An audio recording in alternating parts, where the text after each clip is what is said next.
মধ্যরাতের চাঁদ লেখনীতে মুস্তারিন মুসারাত পর্ব ৫১ মুহূর্তেই টকপকে লাল রক্তে সাদা টাইলস ভেসে যেতে লাগল। প্রীতির বাহু থেকে গলগল করে রক্ত ছিটকে বেরোচ্ছে। সার্থক ফ্লোরে বসে দুহাত দিয়ে বোনকে আঁকড়ে ধরল। তার সাদা শার্ট বোনের রক্তে ভিজে চপচপে হয়ে গেল। কাপা হাতে প্রীতির গালে হাত বুলিয়ে বলল, প্রীতি, বোন আমার, কষ্ট হচ্ছে? খুব কষ্ট হচ্ছে না? ভাইয়া এখানে আছে, তোর পাশে আছি, সব ঠিক হয়ে যাবে। আমি এক্ষুনি তোকে হাসপাতালে নিয়ে যাচ্ছি, একদম কষ্ট পেতে দিব না, একটু সহ্য কর। প্রীতির চোখের পাতা ভারী হয়ে আসছে, ঘন পাপড়িগুলো নিভু নিভু হয়ে বুজে আসতে চাইছে। ব্যথায় ভেতরটা মুষড়ে যাচ্ছে, নিঃশ্বাস ভারী হতে হতে থেমে যাচ্ছে যেন। হাঁ করে শ্বাসটুকু টেনে নিতে চাইল। হঠাৎই শরীর নিস্তেজ হয়ে গেল। বোনের গাল আলতো করে চাপড়ে অস্থির গলায় বলল সার্থক, প্রীতি, প্রীতি তাকা, বোন আমার, শোন, ভাইয়া আছি তো তোর পাশে। এক ঝটকায় বোনের নিস্তেজ শরীরটা বুকের সাথে আঁকড়ে ধরল সার্থক। চোখের কোল ঘেঁষে দুফোঁটা নোনতা জল গড়িয়ে পড়ল। উপস্থিত সবাই বাকরুদ্ধ। নীরবের বুক থেকে ধীরে ধীরে মাথাটা তুলল প্রত্যাশা। ঘাড়টা কিঞ্চিত ঘুরিয়ে প্রীতির নিস্তেজ দেহটা দেখেই বুকের ভেতর ছ্যাত করে উঠল। নীরবের একটা হাত এখনও প্রত্যাশার হাতে রুমালটা চেপে ধরে আছে। প্রত্যাশার হাতে রুমালটা সযত্নে পেঁচিয়ে দিল নীরব। অতঃপর পকেট থেকে ফোন বের করে ডায়াল করল। রিসিভ হতেই কণ্ঠে আদেশ নামিয়ে বলল, ASP Nirob Mahbub speaking, emergency case, I need an ambulance immediately, location. কি থেকে কি হয়ে গেল উপস্থিত সবাই যেন এখনও ধাতস্থ করতে পারছে না। সার্থক পালস রেট চেক করল, চলছে খুব ক্ষীণ। প্রীতি সেন্সলেস হয়ে পড়েছে, রক্তক্ষরণ থামছেই না। সার্থক বোনের হাতটা নেড়েচেড়ে দেখতে নিল। বুকের ভেতরটা কষ্টে ভেঙে যাচ্ছে ওর। বোনের হাত ধরে মুখ উঁচু করে অসহায় স্বরে বলল, প্লিজ, এক টুকরো সুতি কাপড় দিন, জাস্ট আ পিস। যদিও প্রীতির উপর এতক্ষণ ঘৃণা হচ্ছিল, তবুও এহেন দৃশ্যে খারাপ লাগছে। শর্মিলা দ্রুত একটি সুতির ওড়না এগিয়ে দিল। সার্থক বোনের ক্ষতস্থানে চেপে ধরল, বলল, বুলেটটা হাড়ে আটকে গেছে মেবি, কুইকলি হাসপাতালে নিতে হবে, ওটি রেডি করতে হবে, আমি এক্ষুনি ফোন করে সব ব্যবস্থা করব। এই বলে বাম হাত দিয়ে ফোন বের করতে নেয় সার্থক। নীরব থামিয়ে দিল, বলল, স্টপ, তুমি কিছু করার চেষ্টা করো না, সব হবে অফিসিয়ালি, ওকে মেডিকেলে নেওয়া হবে। সার্থক তড়িৎ বলল, মেডিকেলে নিলে সময় লাগবে, ওখানে চিকিৎসার ডিলে হয়, এতে ক্ষতি হতে পারে। ইমার্জেন্সি বুলেট রিমুভাল না করলে হাতটা ফরএভার ড্যামেজ হওয়ার শঙ্কা থাকে। তারপর বুলেট যদি ধমনীতে লাগে, এক্ষেত্রে অতিরিক্ত রক্তক্ষরণের জন্য লাইফ রিস্ক হাই। কথাটা বলতে গিয়ে গলা কেঁপে উঠল সার্থকের। এক মুহূর্ত থেমে ফের আকুল হয়ে অনুরোধ করল, নীরব, অন বাই রিকোয়েস্ট, প্রাইভেট হাসপাতালে নিয়ে যাওয়া হোক। প্রীতি অনেক আদরের আমার, ছোট থেকে ও যা চেয়েছে তাই দেয়া হয়েছে। চাওয়ার সাথে সাথে ওর আধার পূরণ করা হয়েছে, ওর জন্য বেস্টটাই দেয়া হয়েছে, কোনো কিছুর জন্য ওকে কষ্ট দেয়া হয়নি। অথচ আমার মনে হয় সবার অগোচরে ও খুব বেশি কষ্ট পেয়েছে, কষ্টে থেকেছে। প্রীতির ভুলগুলোকে আমি উপেক্ষা করছি না, তবুও একজন ভাই হিসেবে বোনের জন্য এতটুকু চাওয়া অপরাধ নয়। She needs best care. Nirob সোজাসুজি বলে, শি ইজ আ ক্রিমিনাল। এখন যা হবে তা আইন দেখবে। সার্থক ব্যাকুল চিত্তে বলল, আমি জানি সে ভুল করেছে, কিন্তু চোখের সঙ্গে আমার আদরের বোন কষ্ট পেতে পারে না। I want the best for her, please. Nirob সোজাসুজি বলে, রুলস আর রুলস, নো এক্সকিউজ। নীরবের মুখের দিকে তাকিয়ে চোখের ভাষায় কিছু বোঝাতে চাইল প্রত্যাশা। নিঃসন্দেহে যেন রিকোয়েস্ট রাখল নীরব। হঠাৎ নিহারিকা বলে উঠলেন, নীরব, আমি চাই না আমার ছেলের হাতে কারো প্রাণ যাক। ওর অপরাধ কম নয়, শাস্তি হোক, তবে মৃত্যু নয়। আজ ওর প্রাণ গেলে কোনো না কোনো দিন ইচ্ছে তোকে ভুল বুঝবে, কারণ মানুষ না থাকলে তার করা ভুলও কেমন জানি ঢাকা পড়ে যায়। তার পাপের কথা ভুলে তার অসহায়তার কথাই স্মরণে আসে। তাই বলছি, যা করলে ভালো হয় তাই করিস। আর উপরওয়ালা তো আছেনই, যার যার কৃতকর্মের ফল তাকে দিবেন। ইহকালে সাময়িক ছাড় দিলেও পরকালে ঠিকই পাকড়াও করা হবে। এর মধ্যে অ্যাম্বুলেন্স এসে পড়ে।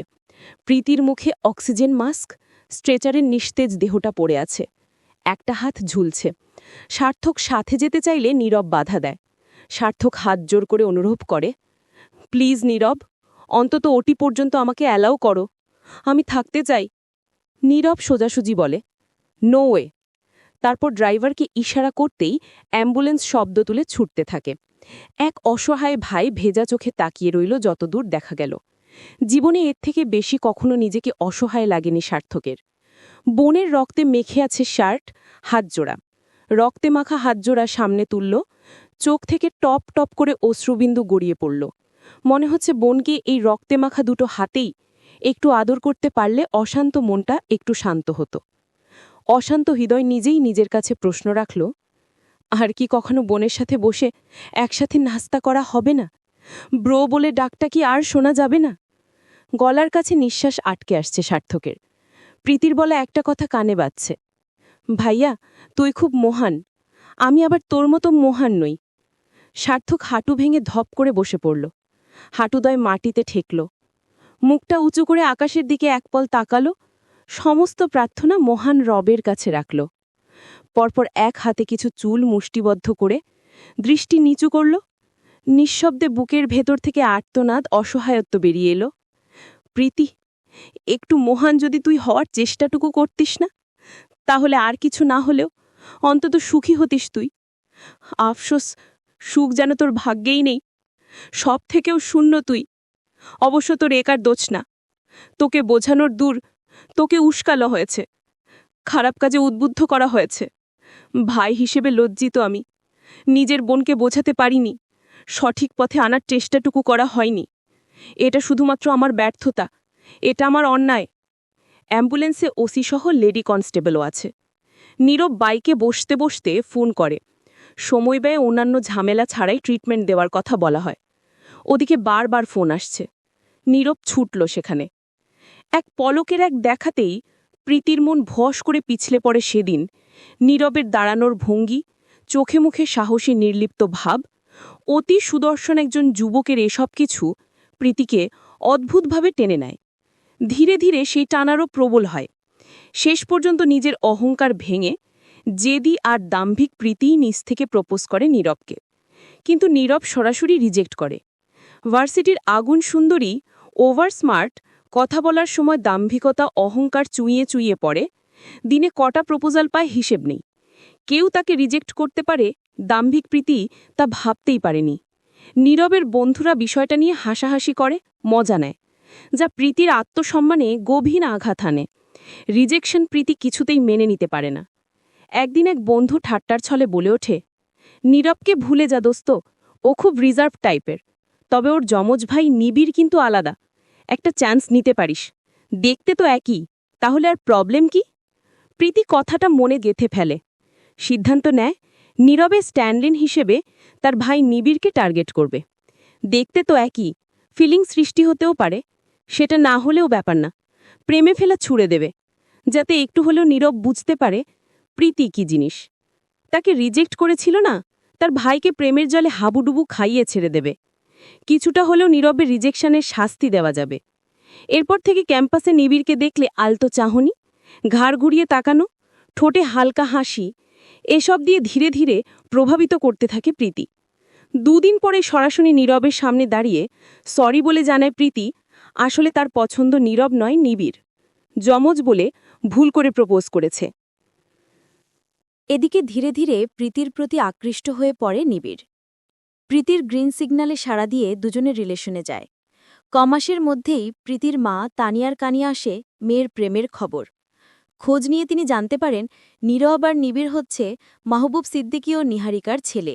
এটা জেনে তার বহু পুরনো ক্ষত আবারও জেগে ওঠে। তিনি বিশ্বাস করেন তার যমজ বোনের মৃত্যুর জন্য দায়ী মাহবুব সিদ্দিকী আর নিহারিকা। মনে করেন ওরাই আগুন লাগিয়ে তার বোনকে মেরেছিল। সেই দিনের স্মৃতি আজও তাকে তাড়িয়ে বেড়ায়। বোনের অকাল মৃত্যুতে আজও তার চোখের জল শুকোয়নি।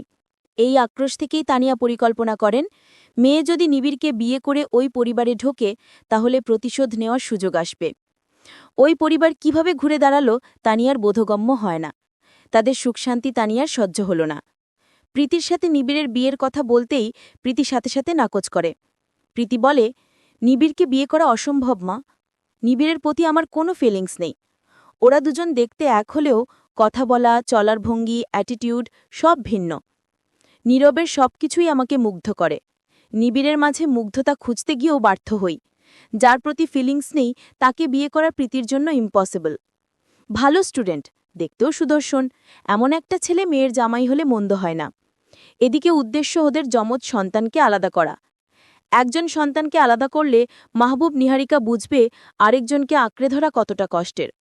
একসাথে সবই হবে, এইভাবে মেয়েকে বিয়ের জন্য চাপ দিতে থাকেন, বোঝাতে থাকেন বিয়ে হলে সব ঠিক হয়ে যাবে।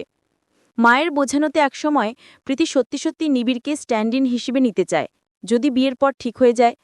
তাছাড়া নীরব আসলেই রিজার্ভ টাইপ, এরকম না হলে তার মতো সুন্দরী মেয়েকে রিজেক্ট করে। এদিকে প্রীতির মা নিবিড়কে ডেকে বিয়ের কথা বলেন।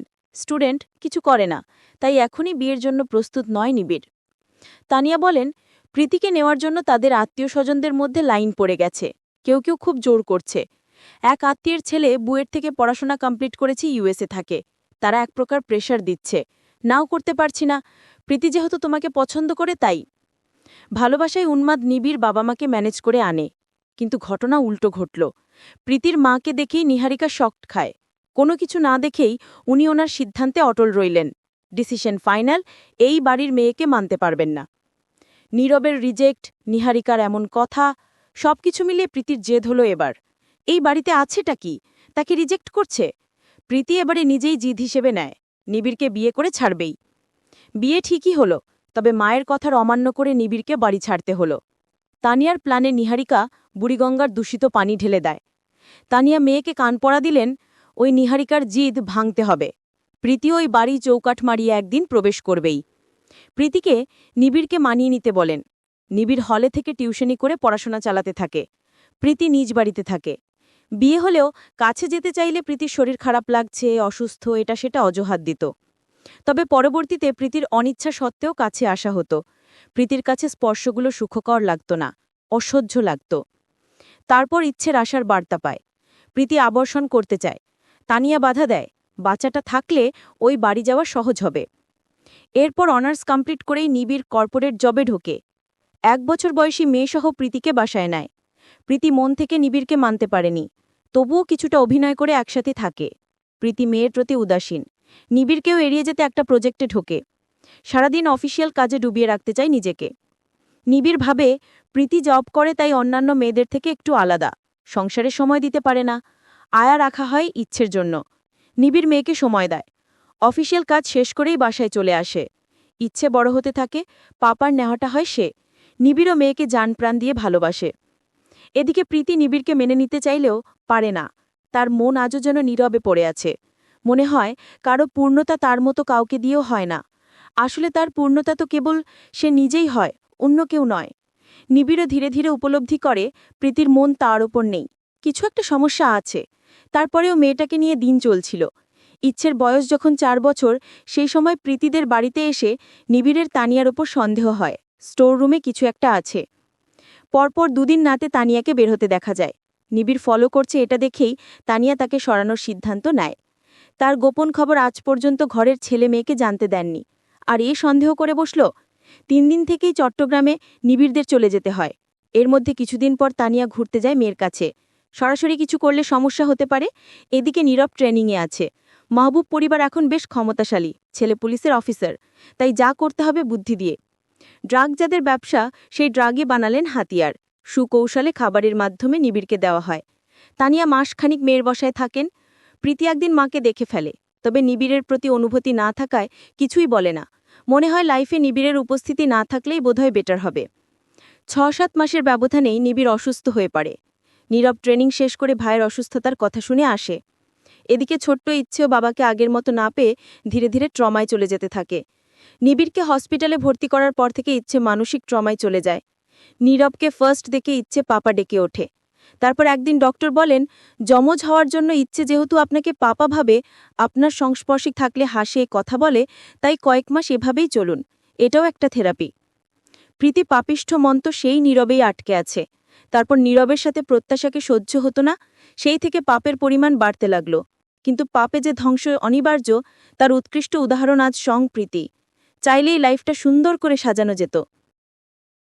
অভিযান শুরুর পূর্বে নিরাপত্তাজনিত কারণ এবং সকল প্রকার তথ্য আদান-প্রদান বন্ধ করতে খানবাড়ির বিদ্যুৎ সহ সকল নেটওয়ার্ক সংযোগ সাময়িকভাবে বিচ্ছিন্ন করা হয়। বাড়িতে তল্লাশি চালিয়ে বস্তা ভর্তি টাকা, স্টোররুমের গোপন সিক্রেট কক্ষ থেকে ড্রাগও পাওয়া যায়। এখনও তল্লাশি চলছে। তানিয়া হুইলচেয়ারে মাথা নত করে বসে, হাতে হ্যান্ডকাফ। দুজন লেডি কনস্টেবল পাশেই ঘিরে দাঁড়িয়ে। নেটওয়ার্ক বন্ধ থাকায় কোনো আপডেটই আর পায়নি তানিয়া। এর মধ্যে আচমকা পুলিশ ফোর্সের আগমনে ভড়কে যান। বাড়ির গার্ডরা পুলিশের জিম্মায়। বাইরে কোনো খবরও পৌঁছানোর সময়টুকুও পাওয়া যায়নি। লহমায় যেন সব হাতের বাইরে চলে গেছে। গটগট পা ফেলে গম্ভীর মুখে ভেতরে ঢুকল নীরব। তানফির তৎক্ষণাৎ এগিয়ে এসে স্যালুট ঠুকল। নীরব সোজা চোখে তাকিয়ে প্রশ্ন ছুড়ে দিল, ইচ্ছে কোথায়? তানফির দ্রুত জবাব দিল, স্যার, ইচ্ছেকে উদ্ধার করা হয়েছে, ওপরে আছে। ওর সাথে ওকে দেখার আয়াটা আছে। আর একজন লেডি কনস্টেবলকেও রাখা হয়েছে নজরদারির জন্য। নীরব মাথা নাড়ল, ঠান্ডা গলায় বলল, গুড। সামনে এগোতেই তানভীরের কথায় থেমে যায় নীরব। কপালে ভাঁজ ফেলে উদ্বিগ্ন স্বরে বলল, স্যার, আপনার ইউনিফর্মে ব্লাড, আঘাত পেয়েছেন নাকি? পিঠের দিক ইশারা করতেই নীরব 1 সেকেন্ডে বুঝে নিল প্রত্যাশার হাতের রক্ত লেগে আছে। সংক্ষিপ্ত এক শব্দে উত্তর দিল, না। বাড়তি শব্দ উচ্চারণ না করে এগিয়ে এসে তানিয়ার সামনে গিয়ে সোফায় বসল। পায়ের উপর পাটা তুলে আরাম করে বসল। ভ্রুতে তির্যক ভাঁজ, ঠোঁটে বাঁকা ব্যঙ্গের রেখা। বলল স্পষ্ট গলায়, মিসেস খান, গেম ওভার। অনেক খেলেছেন ছলছট্টরি, অনেক জমিয়েছেন পাপের হিসেব। এবার আপনার জন্য আলাদা আসন রেডি জেলের 4 দেওয়ালের ভেতর। আত্মীয়স্বজনের খাতিরে একটু বাড়তি যত্নের ব্যবস্থা অবশ্য করিয়ে দেব, চিন্তা নেই। তানিয়া ধীরে মাথা তুলল, চোখে আগুনের দ্যুতি। অথচ শীতল কণ্ঠে বলল, খানেদের খেল কোনোদিন শেষ হয় না অফিসার, শুধু সময়ের সাথে সাথে হাত বদল হয়। নীরব ঠান্ডা হাসে জবাব দিল, আপনি ভুল করছেন। এই খেলাটা আমি শেষ করতে এসেছি। যত বড় সিন্ডিকেটই হোক, ছায়ায় লুকিয়ে থাকা মাথাটা কেটে না ফেললে খেলা সত্যিই খতম হয় না। আর আজ সেটাই হতে চলেছে। তানিয়া দাঁত কটমট করে চুপ হয়ে নিজেকে সামলে নেয়। নীরব চোয়াল শক্ত করে ফের বলল, আমার নিরপরাধ নির্দোষ বাবাকে মিথ্যে আসামি বানিয়ে জেল খাটানো, আমার মাকে অসহায় বানিয়ে কষ্টে রাখার জন্য, আমার নিরীহ ভাইটার ফুলের মতো জীবনটা ধ্বংস করার শাস্তি দেওয়ার জন্য ব্যাকুল আমি। সবের প্রতিশোধ আমি নিতে চাই। এতদিন অনেক ধৈর্য দেখিয়েছি, আর অবশেষে সে প্রতীক্ষিত দিনটা আজ এসেছে। খান সিন্ডিকেটের পাপের হিসাব আমি একেবারেই শেষ করব। ধৈর্যের ফল মিঠা হয়, আজ সেটা প্রমাণ হবে। কণ্ঠে অহংকারের নিয়ে বলে উঠল তানিয়া, তুমি হয়তো ভাবছ সবটা নিজের মতো করে শেষ করতে পারবে, কিন্তু ভুল করছ অফিসার। খানদের ক্ষমতা কখনো পুরোপুরি শেষ হয় না। যারা ছায়ায় লোকায় তাদের কৌশল আর ক্ষমতা সময়ের সাথে বদলায়। নীরব চোখ সরিয়ে না নিয়ে দৃঢ় কণ্ঠে বলল, আপনাদের ছায়া যত গভীরই হোক, আলো ঢুকিয়ে সেই গভীরতম কোণেও ধরা হবে, আর আজ সেই আলোই আপনাকে, আপনার মেয়েকে শেষের দিকে ঠেলে দেবে। মেয়ের কথা শুনে কিছুটা আঁতকে উঠল তানিয়া। বললেন, প্রীতি, আমার মেয়ে কই? মেয়ে বেঁচে গেলে জেলে দুজনের একবেলা সাক্ষাতের ব্যবস্থা করে দেব। তানিয়া বারবার প্রীতির কথা জিজ্ঞেস করতে থাকে। নীরব বলল, মেয়েকে নষ্ট করার পিছনে 80% হাত আপনার। মেয়ের এই পরিণতির জন্য আপনি দায়ী মিসেস খান। এরই মধ্যে লেডি কনস্টেবলের সাথে ইচ্ছে নেমে আসতে থাকে। সিঁড়ির নিচের ধাপে দাঁড়িয়ে উচ্চস্বরে ডেকে উঠল, পাপা! ইচ্ছে এগিয়ে এসে নীরবের সামনে উবু হয়ে 2 হাতে মুখটা আজলা করে ধরল।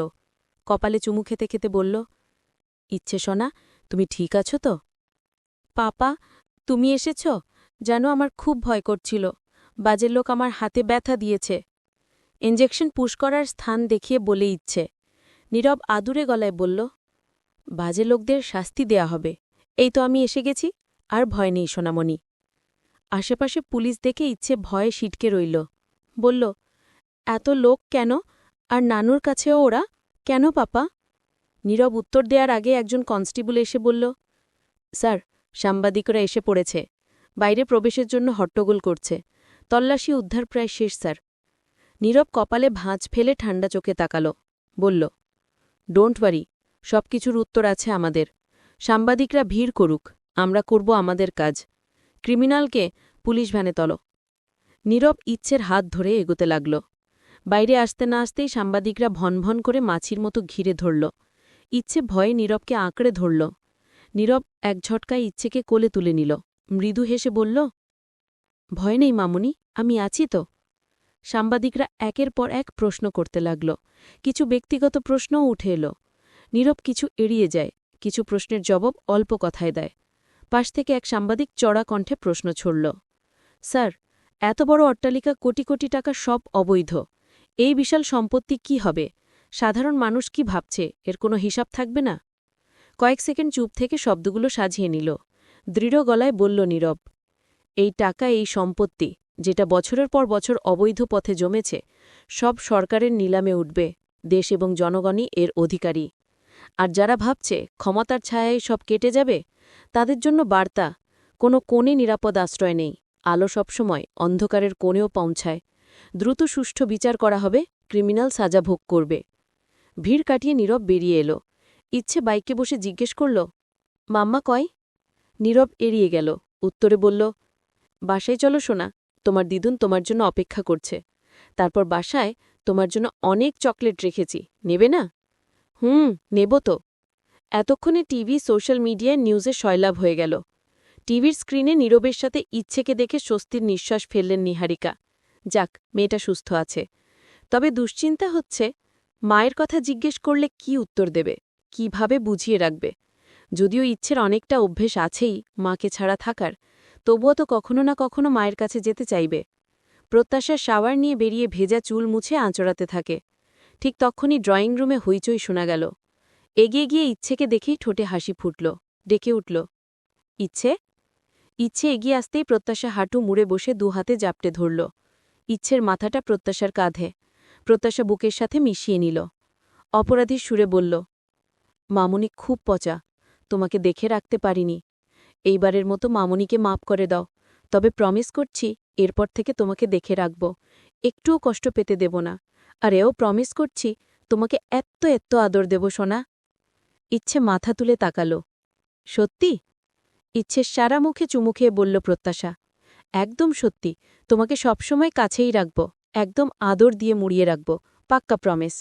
মধ্যরাতের চাঁদ, লেখনীতে মুস্তারিন মুসাররাত, পর্ব 52।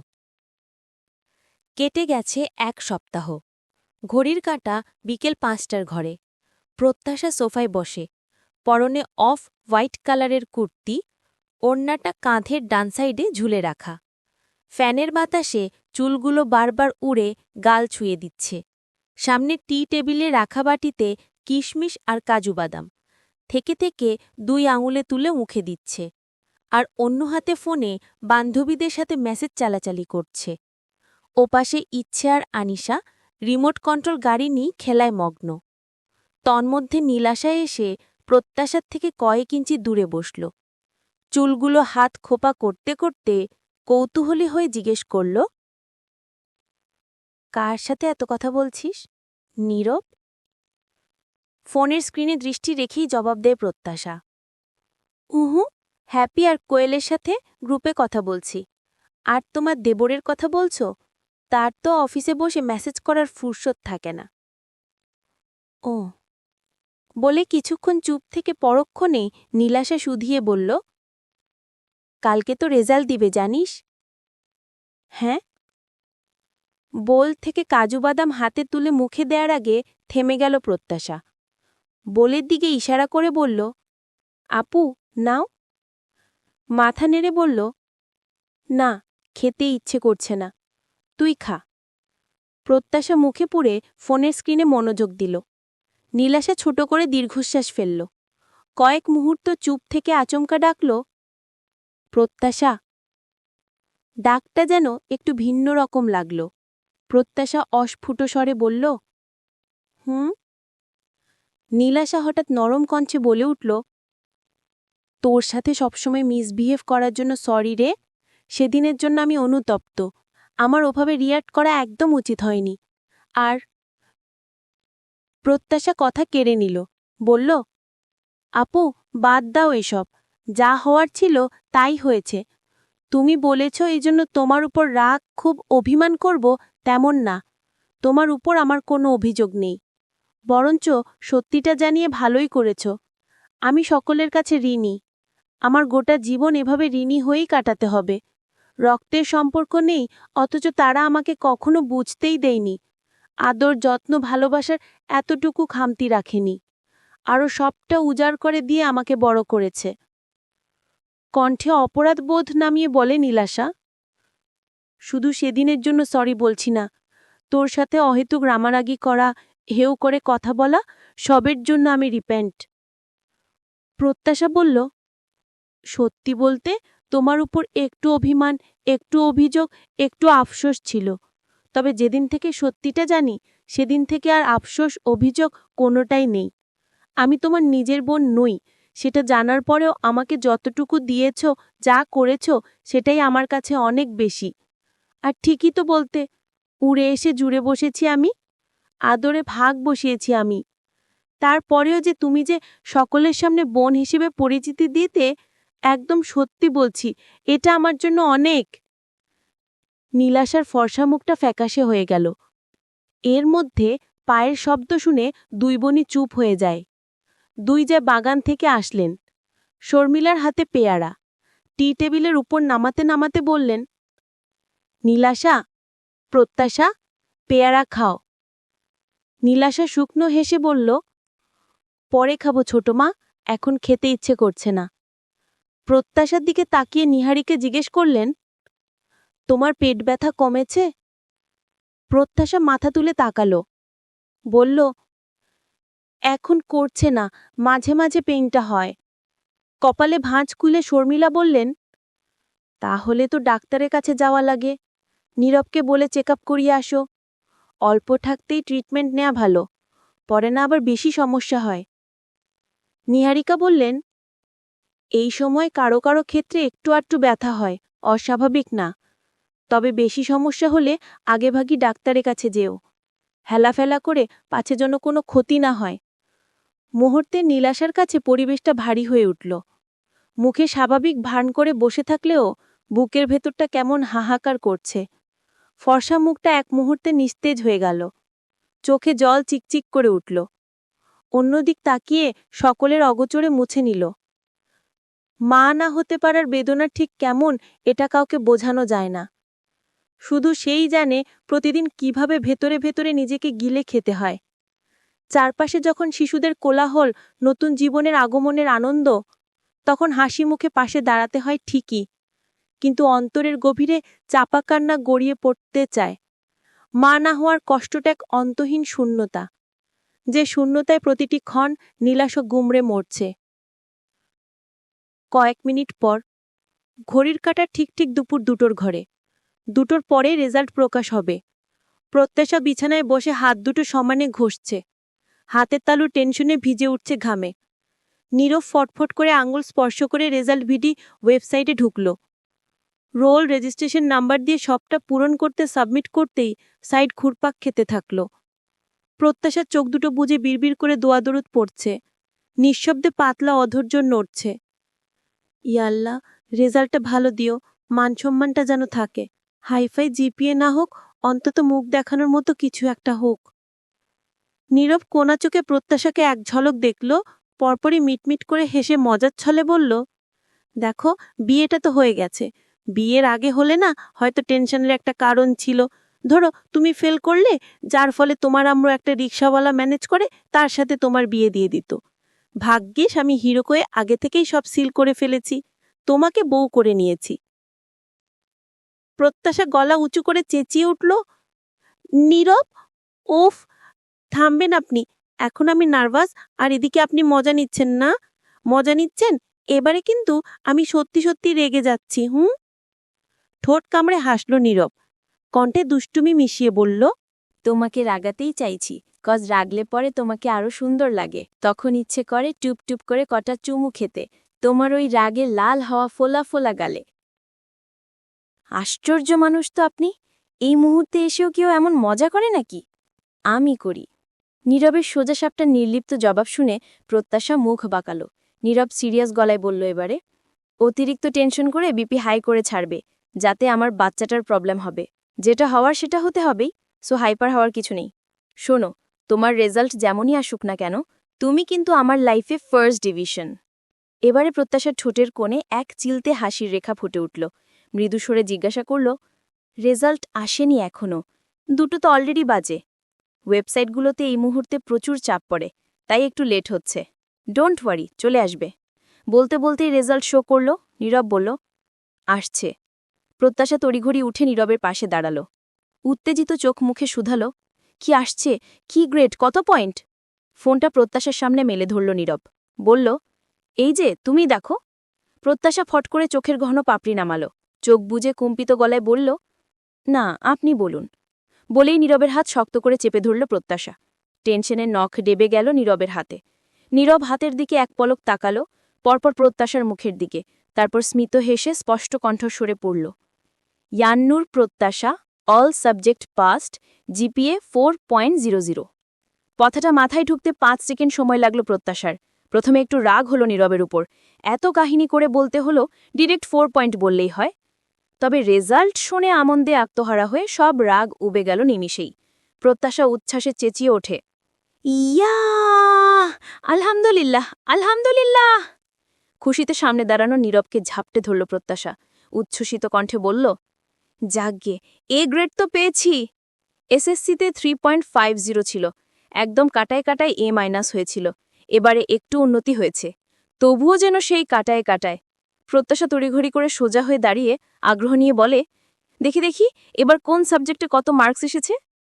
ফোনটা হাতে নিয়ে মনোযোগ দিয়ে নম্বরগুলো দেখতে লাগলো প্রত্যাশা। নীরব ফ্রু নাড়িয়ে মৃদু গলা খাকারি দিয়ে বলল, হুম হুম, আচ্ছা, এখন তো তোমার মিষ্টি মুখ করানো উচিত। প্রত্যাশা ভ্রু কুচকে সরু চাউনিতে টাকালো, বলল, আরে বউ পাশ করেছে, মিষ্টি তো আপনি এনে খাওয়াবেন। শুধু আমাকে না, সবাইকে। প্রত্যাশার দিকে ঝুঁকল নীরব, চোখ টিপে বলল, আমার তরফ থেকে সবাইকে তো ঠিকই মিষ্টি খাওয়ানো হবে, তবে আমার বউকেও মিষ্টি খাওয়াতে হবে আমাকে, অন্যভাবে। ক্লিয়ার? প্রত্যাশা চোখ নামিয়ে নিল, লজ্জার আভা লুকাতে চটপট বলল, ধুর, সব সময় ফাজলামি করেন। জানতো আমি এখন ফ্রেন্ডসদের সাথে কথা বলবো, ওদের রেজাল্ট জানতে হবে। আগে তোমার আব্বু আম্মুর সাথে কথা বলে নাও। ও হ্যাঁ। প্রত্যাশার রেজাল্ট উপলক্ষে বিকেলে মিষ্টি নিয়ে আসি নীরব। ড্রয়িং রুমে আনিশা আর ইচ্ছের হাতে মিষ্টির পিরিচ। আনিশা সুন্দর করে কাঁটা চামচে তুলে তুলে খাচ্ছে। ইচ্ছে খেতে গিয়ে গায়ে মেখে নিচ্ছে। সে নিজেই অবশ্য বলেছিল আনিশার মতন নিজে নিজে একাই খাবে। এখন খেতে গিয়ে মিষ্টির রস ফোটা ফোটা ফ্রকে মেখে ফেলছে। প্রত্যাশা ড্রয়িং রুমে আসছিল, এটা দেখে ইচ্ছের কাছে এসে বলল, এই তুমি তো একদম গায়ে মেখে নিচ্ছ, মিষ্টির রস যে আঠালো, দাও দাও আমি খাইয়ে দেই। ইচ্ছে ঘাড় নেড়ে বলল, দাও। প্রত্যাশা পাশে বসল, সুকোমল হেসে ইচ্ছের গালে তুলে দিল। ইচ্ছে মুখে নিয়ে চিবোতে থাকে। প্রত্যাশা জিজ্ঞেস করল, খেতে টেস্টি?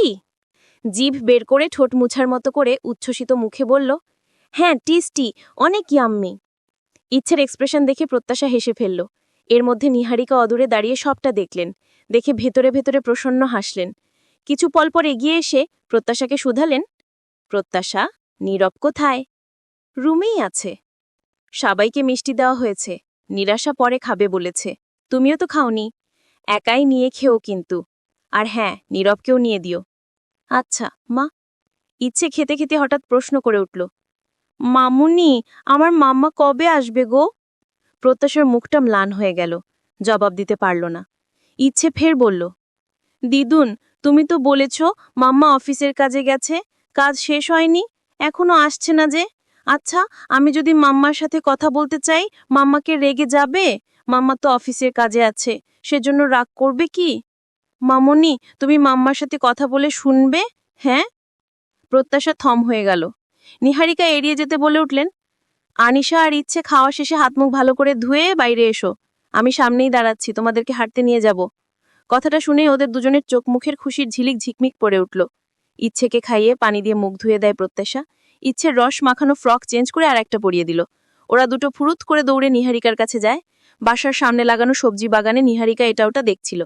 অবশেষে দুজনকে সাথে নিয়ে সামনেই হাঁটতে বেরোন। রসমালাই আর সানার জিলাপি, দুটো মিষ্টি প্রত্যাশার পছন্দের।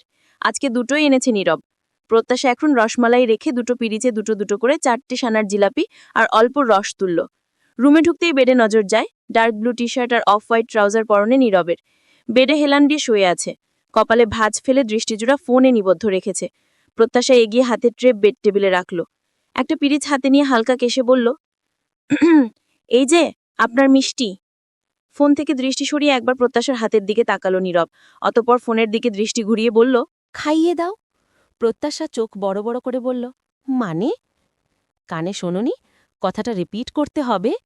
পারবো না, আপনি খেয়ে নিন। হাত জোড়া আমার, দেখছো না ফোন স্ক্রোল করছি?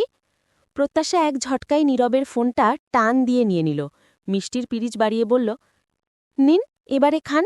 দুই ভ্রুর মাঝখানে ঢেউ তুলে প্রত্যাশার মুখের দিকে তাকালো নীরব, নরম স্বরে বলল, খাও তুমি, মিষ্টি আমার তেমন পছন্দ নয়। অল্প করে খান। ওহো, আমারগুলো তোমার জন্য, আমারটা তুমি খেয়ে নিও। প্রত্যাশা ঠোঁট ফুলিয়ে বলল, আমাকে কি আপনার রাক্ষস মনে হয় নাকি? আর আমার লাগলে আরও আছে, সেখান থেকে নেওয়া যাবে। আরে রাগ করছো কেন? ভালোবেসেই তো বলছি। প্রত্যাশা কাঁটা চামচে এক টুকরো মিষ্টি তুলে নীরবের সামনে ধরল, বলল, নিন, আমিও ভালোবেসে খাইয়ে দিচ্ছি, এবার তো একটু খেয়ে দেখুন। নীরব স্মিত হাসল, বলল, ওকে, এত সুন্দর করে বউ ভালোবেসে দিচ্ছে, না করি কি করে। নীরব মুখে নিল। প্রত্যাশা এবারে নিজের মুখে পুরে চিবোতে চিবোতে বলল, আপনাকে তো আমার ফ্রেন্ডদের রেজাল্ট বলা হয়নি। হ্যাপি প্লাস পেয়েছে, নাহিদ 4.35, রোহান 4.58, কোয়েলটা না একটু খারাপ করেছে, 3.75 পেয়েছে। এক নাগারে বলে থামল প্রত্যাশা। এবারে চোয়াল শক্ত করে বলল, করবে না, সারাক্ষণ বয়ফ্রেন্ডের সাথে চ্যাটিং ফ্যাটিং নিয়ে ব্যস্ত থাকে, আর আমাদের মধ্যে বেশি বেশি লুচুগিরি কথা না ওই বলে থাকে। মাথায় আজে বাজে ভাবনা থাকলে তো এমন হবেই, ওই যে অল্প বয়সে পাকলে যা হয়। ভ্রুকুটি করে প্রত্যাশার মুখের দিকে তাকালো নীরব, বলল, আর তুমি নিজে এসব কি ওয়ার্ড ইউজ করছো শুনি? লুচুগিরি, পাকা। চোখ দুটো কপালে তুলে বলল প্রত্যাশা, আরে যে যা করে তাকে সেরকম বলবো না? এখন বলতে গিয়ে যদি ওসব ওয়ার্ড চলে আসে, তাতে আমার দোষ কি? হাত বাড়িয়ে পানির গ্লাসটা নিয়ে ঢকঢক করে পানি খেল নীরব। গ্লাস নামাতে নামাতে বলল, আচ্ছা বাদ দাও এসব, অন্যের রেজাল্ট কেমন হলো এ নিয়ে মাথা ঘামানোর দরকার নেই। তুমি তোমার নিজের ব্যাপারে মনোযোগী হও। আমার বউ হিসাবে সামনে তোমাকে আরও ভালো করা চাই। টার্গেট রাখবে হ্যান্ডসাম সিজিপিএ তোলার। প্রত্যাশা গাল ফুলিয়ে বলল, বুঝেছি, আমার এই রেজাল্টে আপনি খুশি হননি প্লাস পাইনি তো? আরে আমি কি তাই বলছি? উল্টো বুঝে অভিমান করছো। আমি বলছি সামনে আরও ভালো কিছু করার। পেতেই হবে এমন নয়, তবে চেষ্টাটুকু তো রাখতে হয়। ওহ, প্রসঙ্গ পাল্টাতে নীরব বলল, তোমার তরফ থেকে আমার জন্য আসল মিষ্টি কিন্তু পাওনা রয়ে গেছে। প্রত্যাশা কণ্ঠে কৌতুক নামিয়ে জিজ্ঞেস করল, তাহলে যেটা মাত্র খেলেন সেটা নকল মিষ্টি ছিল নাকি? নিচের অধর কামড়ে ধরে স্বল্প হাসল নীরব, দুষ্টু স্বরে বলল, না, তবে পানসে, কড়া মিষ্টি নয়। আমার জন্য কড়া মিষ্টি হল তোমার ঠোঁট। ৩-৪ দিন পর হাসপাতালের ক্যান্টিনে টেবিলের দুপাশে মুখোমুখি বসে আছে অদ্রিকা আর সার্থক, সামনে ধোঁয়া ওঠা কফির মগ। সার্থকের মুখ শুকনো, চোখ লালচে, দেখেই বোঝা যায় ঠিকমতো ঘুমায় না। অদ্রিকা মৃদুস্বরে বলল, তোকে কিভাবে সান্ত্বনা দেব জানি না সার্থ, তবে একটা কথা বলবো, ভেঙে পড়িস না। নিজের কথাটাও ভাব। প্রীতি ভুল করেছে, তবু বোনের কষ্ট দেখা যায় না। তুই যদি সাজা কমানোর চেষ্টা করিস সেটা অন্যায় নয়। আচ্ছা, জামিনের ব্যাপারটা? সার্থক হতাশ গলায় বলল, প্রীতির জন্য লয়ার নিয়েছি, জামিনের জন্য আপিল করেছিলাম, কিন্তু খারিজ করে দিয়েছে। জামিন হবে না। 3টে কেস নীরব করেছে, সব প্রমাণ সহ, 2টা প্রত্যাশাকে নিয়ে আর একটা নিবিড়কে ঠকানোর জন্য। অদ্রিকা দীর্ঘশ্বাস ফেলল। আর আন্টি? সার্থকের চোয়াল শক্ত হয়ে গেল, মুষ্টিবদ্ধ হাত কাঁপতে লাগল। প্লিজ অদ্রি, ওই মহিলার নামটা আমার সামনে তুলিস না। ওনার জন্যই আজ এই পরিস্থিতি। বোনের জন্য নামকরা বড় লয়ার ঠিক করলেও মায়ের ক্ষেত্রে নির্বিকার। তানিয়ার পক্ষে কোনো উকিল দাঁড়ায়নি, যেখানে নিজের ছেলেই দাঁড়ায়নি সেখানে আর কে তার পক্ষে নেবে? কয়েক সেকেন্ড নিশ্চুপ কাটল, দুজনেই কফির মগের দিকে তাকিয়ে। অদ্রিকা জিজ্ঞেস করল, তুই গেছিলি প্রীতিকে দেখতে? সার্থক ধীরে মাথা নাড়ল, বলল, হ্যাঁ, 2 দিন হলো হাসপাতাল থেকে জেলে নিয়েছে। এত অল্প সময়ে এতটা দলে গেছে যে চেনাই যাচ্ছে না। চোখের নিচে কালি জমেছে, শুকিয়ে গেছে। কিছু জিজ্ঞেস করলে উত্তর দেয়নি, চুপ করে থেকেছে আর নীরবে চোখের পানি ফেলেছে। এতটুকু বলে থামল সার্থক। ব্যথাতর কণ্ঠে ফের বলল, আজ 2টো সপ্তাহ খাবার মুখে তুলতে গিয়ে প্রীতির মুখটা ভেসে ওঠে। সে কি খাচ্ছে, কিভাবে জেলের 4 দেয়ালের মধ্যে আছে, এসির মধ্যে ছাড়া থাকতে পারে না, যে সে খাবার মুখে তুলতে পারে না।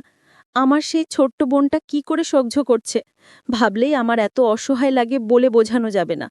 গলার স্বর ভারী হয়ে ওঠে সার্থকের, চোখ চিকচিক করে উঠল। দেখার মুহূর্তে প্রীতিকে এটা ওটা জিজ্ঞেস করলেও নিশ্চুপ থাকে, শুধু একটাই প্রশ্ন করে, ভাইয়া ইচ্ছে কোথায়, কেমন আছে? ইচ্ছে ওর দাদুর বাসায় আছে, ভালো আছে। সার্থকের উত্তর শুনে প্রীতি বলে, জানি তো, ওখানে থাকলে ইচ্ছে ভালো থাকবে, সবার আদরে খুব খুব ভালো থাকবে। সার্থক জিজ্ঞেস করে, ইচ্ছেকে দেখতে চাস, একদিন নিয়ে আসবো?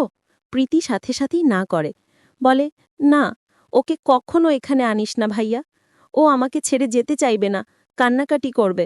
তার চেয়ে ওর বাড়িতে নিজের পরিবারের লোকের কাছে ভালো থাক, আর পারলে ওকে বোঝাস ওর বাজে মাম্মাটা নেই, ওর খারাপ মাম্মাটা মরে গেছে, ও যেন এটাই জেনে বড় হয়। কিছু সময় নীরবে কাটল। মগের কফি ঠান্ডা হয়ে গেছে। সেই ঠান্ডা কফি গলাধকরণ করতে থাকে সার্থক, তবে তেতো ঠেকছে। বোনের কথা মনে পড়লে গলা দিয়ে কিছু নামানো কষ্ট হয়ে ওঠে। অদ্রিকা হতাশ নিঃশ্বাস ফেলল। কিছুক্ষণ চুপ থেকে অন্য প্রসঙ্গে গেল, সার্থ, তুই এখন কোথা থাকিস? ছোট্ট একটা ফ্ল্যাট নিয়েছি। অদ্রিকা কফির মগে ঠোঁট ছোয়াল। খানিকক্ষণ দ্বিধাদ্বন্দ্বে থেকে নিচু গলায় বলল, জানি এই মুহূর্তে আমার কথাটা বলা একদম ঠিক না, তবু বলছি, বাবা মা আমার বিয়ের জন্য অনেক চাপ দিচ্ছে। তোকে তো আমি কতবার বোঝানোর চেষ্টা করেছি, ইভেন বলেছি আমার তোকে ভালো লাগে। তুই অবুঝ নোস সার্থক। এই ভালো লাগার মানে বোঝার জ্ঞান আছে, আর আমিও বোকা নই। ওই মেয়েটার প্রতি তোর যে টান আছে, কুয়াকাটায় থাকতে সেটা আমিও বুঝেছি। সব জেনে শুনেই বলছি, এভাবে সময় নষ্ট না করে জীবনটা গুছিয়ে নেওয়া যায় না? সার্থক থম মেরে গেল। চোখ নামিয়ে কিছুক্ষণ চুপ থেকে বলল, অদ্রি, আমার একটু সময় লাগবে এখন এই পরিস্থিতিতে। কথার মাঝখানেই বলল, সময় নিতে নিতে বুড়ো হয়ে যাবি, কিছুদিন গেলে চুলে পাক ধরে যাবে কিন্তু। আর এদিকে গ্রামের বাড়িতে গেলেই সবাই আড়ালে আড়ালে আমাকে আই বুড়ো বলে। মেয়েটার সমস্যা আছে, নইলে বিয়ে করে না কেন? ভাবছি সবার মুখ বন্ধ করার জন্য হলেও দ্রুত বিয়ে করে দেখিয়ে দিব। 3 দিন সময় দিলাম সার্থ, ডিরেক্ট হ্যাঁ বা না বলবি, নয়তো বাবা মায়ের ঠিক করা পাত্রকে বিয়ে করে নেব। আর বিয়ে হলে আপনা আপনি ভালোবাসা সৃষ্টি হয়ে যায়, পুরনো মুহটহ কোথায় চলে যায়। অদ্রিকা একটু অ্যাক্টিং করে বলতে থাকে। একাকী নিঃসঙ্গ লাইফের দুঃসময়ে অদ্রিকার সাথে কথা বলে একটু হলেও হালকা লাগছে সার্থকের। রাত 11:30, বাইরে ঝিরিঝিরি বৃষ্টি পড়ছে। ঘরে হালকা ঠান্ডা ঠান্ডা ভাব। প্রত্যাশা ফ্রেশ হয়ে এসে বিছানায় শুয়ে পড়ল। নীরব পাশ ফিরে ফোনে স্ক্রল করছিল। কাঁথাটা গায়ে টেনে নিতে নিতে প্রত্যাশা বলল, আবহাওয়াটা ঠান্ডা ঠান্ডা, বাইরে বৃষ্টি হচ্ছে, আমার তো শীত শীত লাগছে। এর মধ্যেও এসিটা অন করে রেখেছেন, পাওয়ারটা একটু বাড়িয়ে দিন। নীরব ফোনটা নামিয়ে এক হাতে প্রত্যাশাকে কাছে টেনে নিল। বলল, শীত লাগলে উষ্ণতা পেতে কাঁথা না টেনে আমাকে জড়িয়ে ধরতে পারো, এতে কিন্তু আমি একটু আপত্তি করব না, বরং খুশিই হব। প্রত্যাশা ঠোঁট বাঁকিয়ে বলল, জানি তো সেটা। জানো, তাহলে নিজে থেকে করো না কেন? আমি না করলেও আপনি তো ঠিকই জড়িয়ে নেবেন। দীর্ঘশ্বাস ছেড়ে মজা করে বলল, কপাল মন্দ, শুধু জড়িয়ে ধরেই থাকতে হচ্ছে। ডক্টরের কথা মেনে চলতে গিয়ে নিজের উপরই জুলুম করছি। প্রত্যাশা হেসে মাথাটা নীরবের বুকের উপর রাখল। নীরব আলতো করে হাত পেঁচিয়ে ধরল। হঠাৎ প্রত্যাশা জিজ্ঞেস করল, আচ্ছা বলুন তো, আপনার মনে হয় ছেলে হবে নাকি মেয়ে? I have no idea. আরে শুধু অনুমান করে বলুন না। ছেলে হোক বা মেয়ে, যাই হোক না কেন সুস্থ হলেই আমার খুশি। যদি টুইন হয়, যেমন ধরুন নীর আর প্রাপ্তি একসাথে আসলো, ওটা কি সম্ভব নাকি? কেন হতে পারে না? না মানে আল্ট্রাসোনোগ্রাফি রিপোর্টে তো সিঙ্গেল ফিটাস লেখা ছিল, তাই টুইনের সম্ভাবনা নেই। প্রত্যাশা একটু ভেবে নিয়ে মাথা নাড়ল। ও হ্যাঁ, ঠিকই বলছেন, আমার মাথায় আসেনি, একদম খেয়াল করিনি। নীরব এক ঝটকায় প্রত্যাশাকে নিচে ফেলল। আষ্টপৃষ্ঠে জড়িয়ে মৃদুস্বরে বলল, তোমার বাড়তি কোনো কিছুর খেয়াল রাখার দরকার নেই, এখন শুধু আমার দিকেই খেয়াল রাখো। কথা শেষ করে কাঁথাটা টেনে নিল নীরব।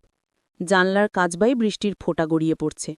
ঘরটা ধীরে ধীরে ভালোবাসার উষ্ণতায় ভরে উঠল। গল্পটি চলবে। মধ্যরাতের চাঁদ, লেখনীতে মুস্তারিন মুসাররাত, পর্ব ৫৩। ভার্সিটির মাঠ, বিকেলের নরম কোমল রোদে তাগড়া যুবকেরা ফুটবল খেলায় মাতোয়ারা। আজ নিবিড় আর নীরব দুই দলে। মাঠের এপাশ ওপাশে কিছু মেয়ে হাঁটছে, কেউ দাঁড়িয়ে খেলা দেখছে তো আবার কেউ গল্প করছে। প্রীতি আর ওর এক মেয়ে ফ্রেন্ড অদূরে দাঁড়িয়ে। প্রীতির পরনে নেভি ব্লু গর্জিয়াস কুর্তি আর লেডিস জিন্স, সোনালি রং করা চুলগুলো মৃদু হাওয়ায় উঠছে। হাতে থাকা কোকাকোলার ক্যানটা থেকে থেকে মুখের সামনে ধরছে তো আবার আর চোখে মাঠের দিকে তাকাচ্ছে। খেলায় মনোযোগী নিবিড়ের দৃষ্টি বল ছেড়ে বারবার প্রিয়তমার দিকে যাচ্ছে। ওই যে চুলগুলো হাওয়ায় উড়ে এসে প্রীতির হাওয়াই মিঠাইয়ের মতন গাল ছুঁয়ে দিচ্ছে, এই দৃশ্যটুকু নিবিড়ের কাছে যা সুন্দর লাগছে না, একদম অপূর্ব। ইচ্ছে করছে সামনাসামনি দাঁড়িয়ে নিষ্পলক চাহনিতে চেয়ে চেয়ে শুধু দেখতে। এদিকে মাঠের হইচয়ে নিবিড় চোখ সরিয়ে খেলায় মনোযোগ দেওয়ার চেষ্টা করল। কয়েক পল পরে বলটা নীরবের পায়ে আসে। নীরব বল ড্রিবল করে এগোচ্ছিল। চরম উত্তেজনা, হইচই। কিক মারতেই বল জালে জড়ায়। শুরু হয় এক দফা উল্লাস। নিবিড় হতাশ শ্বাস ফেলে নীরবের কাছে এগোল। পিঠ চাপড়ে মজার ছলে ফিসফিসিয়ে বলে, এই নীরব, তোদের দল তো ২ গোলে এগিয়ে গেল রে ভাই। মান সম্মানের ফালুদা বানাস না ভাই আমার। দেখ, ওপাশে প্রিয়স্মিতা দাঁড়িয়ে। আজ ওর সামনে হারলে হিরো থেকে হব জিরো। তুই অন্তত একটু ছাড়ছুড় দে ভাই। কপালের ঘাম এক আগুলে ছুঁড়ে ফেলল নীরব। বলল, ভাথা থেকে এসব প্রীতিটিতির ভূত বের কর, খেলায় মন দে। নাটক পরে কর, আজ তোর খেলায় মন নেই। বলের দিকে নজর না থেকে তোর নজর অন্য কোথাও আটকে যাচ্ছে। তাই বলছি, এখনো সময় আছে। প্রীতির চিন্তা আউট পরে খেলায় মনোনিবেশ কর। নিবেক চোখ কুচকে বলল, ওই প্রীতি কি? প্রীতি টীতি আবার কি? ভাবি বল ভাবি, আমার ইন ফিউচার বউ। তোর ভাবির আগে ভাবি, এরপর থেকে এটা মাথায় রাখবে, বুঝলি? নীরব চোখ পাকিয়ে তাকালো। বাড়িতে মায়ের কানে খবরটা পৌঁছে দিব কি? ভাইয়া স্টিল সিঙ্গেল, আর এদিকে মায়ের মেজো ছেলে প্রেম করে বেড়াচ্ছে। যা ভাবসাব মনে হচ্ছে ভাইয়ার আগে বিয়ে না সারে। নিবিড় ঠোঁট মেলে কিছু বলবে তার আগেই পুরোদমে খেলা শুরু হয়। কিছুক্ষণ দুই দলেরই হাড্ডাহাড্ডি লড়াই চলছিল। বলটা নীরবের দখলে ফের আসে। ডান দিক দিয়ে দৌড়ে এগোতে গিয়ে প্রতিপক্ষেরা খেলোয়াড়ের সঙ্গে ধাক্কা খেয়ে পায়ের গোড়ালিতে জোরে চোট পায় নীরব। মুহূর্তেই ভারসাম্য হারিয়ে মাটিতে লুটিয়ে পড়ে। ব্যথার ঝটকায় মুখ বিকৃত হয়ে গেল ওর। 2 হাত দিয়ে গোড়ালি আঁকড়ে ধরে হাঁপাচ্ছে। চারপাশে সবাই জড়ো হতে থাকে। নীরব ব্যথাতুর চোখ মুখে বুট খুলতে শুরু করে। নিবিড় উদ্ভ্রান্তের মতো এগিয়ে এলো। নীরবের গোড়ালিটা ফুলে ঢোল হয়ে উঠেছে। এটা দেখেই নিবিড়ের বুকটা কেঁপে উঠল। সামনে হাঁটু গেড়ে বসে অস্থির হাতে নীরবের পাটা ধরে আস্তে চাপ দিল, কণ্ঠে তীব্র উদ্বেগনি শুধালো, নীরব, আর কোথায় লেগেছে? খুব ব্যথা পাচ্ছিস? উফ, বেশ ফুলে গেছে তো। নীরব দাঁত চেপে বলল, এতটা কিছু না, সামান্য লেগেছে। এই বলে নীরব উঠে দাঁড়াতে নেয়। পায়ের উপর প্রেশার পড়তেই ব্যথায় কপাল কুঁচকে এলো। নিবিড় ভাইকে সামলে নিল।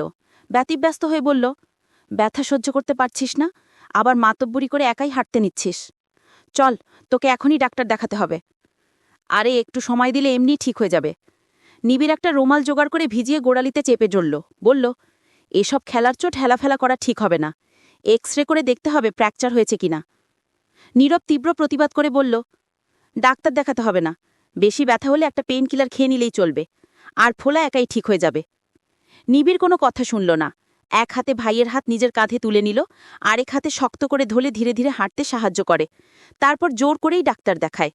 সে রাতে হলে নীরবের গা কাঁপিয়ে জ্বর আসে। সারারাত জেগে ভাইয়ের মাথায় জলপট্টি দেয় নিবিড়। চোখের পলকেই কেটে গিয়েছে বেশ কটা মাস। প্রত্যাশার 5 মাস চলছে। ইদানিং ওর মুড সুইং হচ্ছে। হঠাৎ নীরবের কাছে ফোন করে বায়নার সুরে বলে বাসায় বোর লাগছে, একদম কোনো কিছু ভালো লাগছে না, ঘুরতে যেতে ইচ্ছে করছে। বউয়ের মন ভালো করতে অগত ডিউটি ফেলে বাসায় আসে নীরব। সার্কিট হাউসের পাশের মাঠে শান বাঁধানো বসার স্থানে দুজনে বসে। সূর্যের কমলা রঙের আলোয় একদল কিশোর ফুটবল খেলছে। হঠাৎ এক ছেলের পায়ে আঘাত লাগে। সঙ্গে সঙ্গে আরেক ছেলে দৌড়ে আসে। কথা শুনেই বোঝা যায় ওরা ভাই। দেখে অনুমান করা যায় বয়সে বড়জোর 1.5-2 বছরের তফাত। কিন্তু ভাইয়ের ব্যথায় অপর ছেলেটার চোখ কেমন চিনচিনে হয়ে উঠল।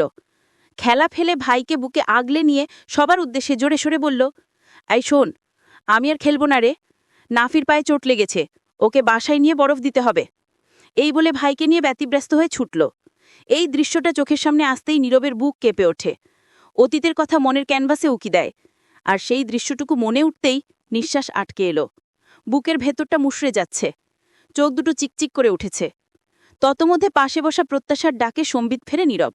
নীরবের হাত ধরে মৃদু ঝাঁকি দিয়ে বলল, প্রত্যাশা, শুনছেন? কি ভাবছেন? এত চুপচাপ আছেন যে? নীরব নিজেকে সামলে নিল। প্রত্যাশার সামনে নিজেকে প্রকাশ না করে বলল, না, তেমন কিছু না। বলো। বাদাম খাবো, বাদামবালাকে দেখিয়ে বলল। নীরব খোসা ছাড়িয়ে ফু দিয়ে প্রত্যাশার হাতে তুলে দিচ্ছে। প্রত্যাশা খাচ্ছে আর পা দুটো দুলাচ্ছে। চিবুতে চিবুতে বলল, শুধু আমাকেই কেন দিচ্ছেন? আপনিও খান। তুমি তো আর একা নও, তোমাকে দিচ্ছি মানে একসাথে দুজনকে খাওয়াচ্ছি, আমার বেবিকে আর তার মাম্মিকে। প্রত্যাশার অঝরে হাসি ফুটল। পা দুটো দুলাতে দুলাতে বলল, জানেন, আমি বাদাম গাছ দেখেছি। নানুর বাসায় গিয়েছিলাম, তখন মামারা বাদামের চাষ করে। চরে ঘুরতে গিয়ে কাঁচা বাদাম ছিঁড়েছিলাম। ইয়া আল্লাহ, এক একটা গাছে পাতার চেয়ে বাদামই দেখি বেশি। বাদাম গাছে তো ফল দেয় না? হোয়াট? ফল দেয় মানে? হুঁ, ফলই তো, বাদাম ফলের কথা বলছি। ননসেন্স কোথাকার! বাদাম ফল নয়, বাদাম হলো শস্য। ননসেন্স বলে প্রত্যাশার মুখটা গম্ভীর হয়ে এলো। ঠোঁট বাঁকিয়ে গম্ভীর সুরে বলল, ওই হলো একই। এর সাথে বেশি কথা বললে নিজের ভুল শুধরানোর দূর উল্টো অভিমান করে থাকবে। তাই কথা না বাড়িয়ে নীরব বলল, হয়েছে, এবার ওঠো, সন্ধ্যা হয়ে আসছে, বাসায় চলো। গত সপ্তাহে আদালত রায় ঘোষণা করেছে, ড্রাগ সিন্ডিকেটের হেড, ড্রাগের চোরাচালান করে কোটি কোটি কালো টাকা উপার্জনকারী তানিয়া আর তার সিন্ডিকেট সহ যারা সাহায্যকারী ছিল সবারই যথাযথ সাজার ঘোষণা দেওয়া হয়। জীবন ধ্বংসী নিষিদ্ধ ড্রাগ কত মানুষের জীবন ধ্বংস করেছে ইয়াত্তা নেই। এটা গুরুতর অপরাধ। কত কত নিরীহ প্রাণ বিপথে গেছে, নেশায় আসক্ত হয়েছে, মাত্রাতিরিক্ত অ্যাডিক্টেড হয়ে কেউ বা অকালই ঝরে গিয়েছে, যাচ্ছে। রিমান্ডে নিয়ে নিবিড়ের ব্যাপারটাও স্বীকার করে তানিয়া। সিন্ডিকেটের হেড অপরাধী তানিয়ার দৃষ্টান্তমূলক শাস্তি দাবি করা হয়। আদালত সকল সাক্ষ্য প্রমাণের ভিত্তিতে তানিয়ার মৃত্যুদণ্ড রায় দেয়। প্রীতির 3টি কেসের জন্য বাদীর আইনজীবী 10-12 বছরের কারাদণ্ড দাবি করেছিলেন। তবে সার্থকের ধরা আইনজীবীর প্রচেষ্টায় মেয়ের ইচ্ছের ভবিষ্যৎ মননে 7 বছরের জেল দেয় আদালত। সার্থক তবুও সিদ্ধান্ত নেয় রায়ের বিরুদ্ধে আপিল করবে, যদি আরেকটু হলেও বোনের সাজাটা কমানো যায়। সকালে নাস্তার টেবিলে মাহবুব সাহেব 2 ছেলেকে উদ্দেশ্য করে বলেন, রাতে যেন ওনার সাথে দেখা করেন, গুরুত্বপূর্ণ কিছু কথা আছে। রাত 10টা বাজে। বাবা মায়ের রুমে নিভার নীরব দাঁড়িয়ে। প্রত্যাশা আর নীলাশাকেও ডাকা হয়। মাহবুব সাহেব সিঙ্গল সোফায় বসে, নিহারিকা বিছানার এক পাশে বসে। মাহবুব সাহেব গলা খাঁকারি দিয়ে বললেন, দেখো বাবারা, আমার বয়স হয়েছে, শরীরটাও ইদানিং ভালো যাচ্ছে না। কখন কি হয়।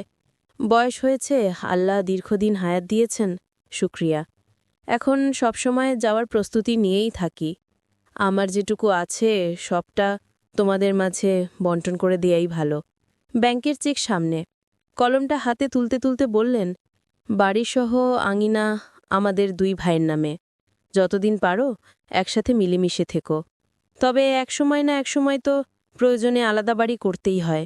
বড় আঙিনা আছে, ভাগবাটোয়ারা করে যার যার মতো বাড়ি করে নিও। আবিরদেরটা ন্যায্যভাবে দিও। যদিও আমি জানি আমার সন্তানেরা কখনো বেইনসাফি করবে না, তবুও বাবা হিসাবে বলা আমার দায়িত্ব। জানি না নিবিড় কখনো সুস্থ হবে কি না। শেষ কথাটা বলতে গিয়ে চোখ ভিজে উঠল। থেমে গেলেন মাহবুব সাহেব, চশমাটা সরিয়ে চোখ মুছলেন। ফের বললেন, নিবিড়ের ভাগেরটা ইচ্ছেকে দিও। নামকরা ফার্মে উচ্চপদে দীর্ঘ সময় চাকুরি করেছেন মাহবুব সাহেব। হ্যান্ডসাম স্যালারি ড্র করতেন। সন্তানদের মানুষ করেও বেশ কিছু টাকা ব্যাংকে জমিয়েছিলেন। খরচাপাতি করে এখন অবশ্য 20 লাখ সামথিং আছে। নিভান চাকরি পাওয়ার পর সেই সংসারে বেশি টাকা দেয়, এখনও সেই সংসারে বেশি অংশ দিয়ে থাকে। নিবিড়ের চিকিৎসার ব্যয় নীরব বহন করছে। তারপর তার যা বেতন, 2 হাত ভরে খরচা করতে গিয়ে সব মিলিয়ে সংসারে কমই দেয়া হয়। তবে মাঝে মাঝেই সবার জন্য এটা ওটা দেয়া হয়। চেকের পাতা উল্টাতে উল্টাতে বললেন মাহবুব সাহেব, এখানে 20 লাখ টাকা আছে। তোমাদের 2 ভাইয়ের 5 লাখ করে দিচ্ছি, ইচ্ছেরটা ওর নামে আলাদা রাখব, আর বাকি 5 লাখ তোমার মায়ের জন্য। চেকে সই করতে নিলে নিভান থামিয়ে দিল। বাবা, এসব রাখো, তোমাকে এসব ভাগবাটোয়ারা করতে হবে না, সবটা মায়ের নামেই রাখো। আর হ্যাঁ, ইচ্ছের জন্য কিছু করতে চাইলে সেটা আলাদা। নীরব বলে উঠল, বাবা, আমার মনে হয় আমার বা ভাইয়ারের কাউরেরই টাকাগুলোর প্রয়োজন নেই। তোমাদের রহমতে আল্লাহ যে ব্যবস্থা করে দিয়েছেন, ইনশাল্লাহ গোটা জীবন ভালোভাবে কেটে যাবে। বাবা, আমি বলতে চাইছি, এখান থেকে ইচ্ছেরটা ইচ্ছের জন্য রেখে বাকিটা যদি নিবিড়ের ট্রিটমেন্টের জন্য লাগানো যায়। বছরখানেক হলো নিবিড়ের থেরাপি চলছে, বাট কোনো উন্নতি নেই। উন্নতির জন্য বিদেশে নিলে যদি কিছুটা হলেও উন্নতি হয়। নিভানোর সাথে সাথে সহমত পোষণ করল। ছেলেদের কথার ভাইয়ের প্রতি ভালোবাসা দেখে মাহবুব সাহেব গর্বে বুক ফুলিয়ে শ্বাস নিলেন। টাকার জন্যই আজকাল মানুষ অহরহ পাপ করছে, ঘুষ খাচ্ছে, খুনাখুনি পর্যন্ত করছে। অথচ ভাইয়ের প্রতি এদের নিঃস্বার্থ ভালোবাসা দেখে আবেগপ্লুত হলেন ভদ্রলোক। নিহারিকাও ছেলেকে কাছে পাওয়ার স্বপ্নে বিভোর হয়ে সহসাই বললেন, ওরা ঠিকই বলেছে নিভানের বাবা, তাই করো। আল্লাহ যেন এবারে আমার বুকের মানিক আমার কাছে ফিরিয়ে দেন। এ জীবনে আর কিচ্ছু চাওয়ার নেই আমার ছেলেরা হাসি খুশি থাকলেই আমি খুশি। আমার নিবিড় সুস্থ হোক, ওর মেয়েটাকে, ওর রক্তকে আংলে ধরে বাঁচুক। বলতে বলতে কেঁদে উঠল নিহারিকা। কান্নার শব্দ আটকাতে শাড়ির আঁচল টেনে মুখে গুজলেন। মাহবুব সাহেব ছেলেদের কথায় সন্তুষ্ট, তবুও বৌমাদেরকেও জিজ্ঞেস করেন তাদের মতামত কি। নীলাশার প্রত্যাশাও একই কথা বলল, এতে তারা খুশি। রাত 9টার দিকে পড়ার টেবিলে বসে প্রীতি হাতে পেন কিছু নোট করছিল। হঠাৎ হাতের ওপর উষ্ণ স্পর্শ পেল।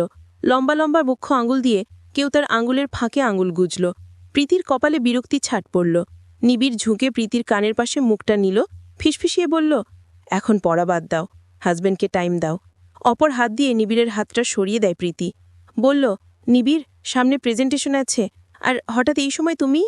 নিবিড় প্রীতির হাত ধরে টান দিয়ে সামনে দাঁড় করালো।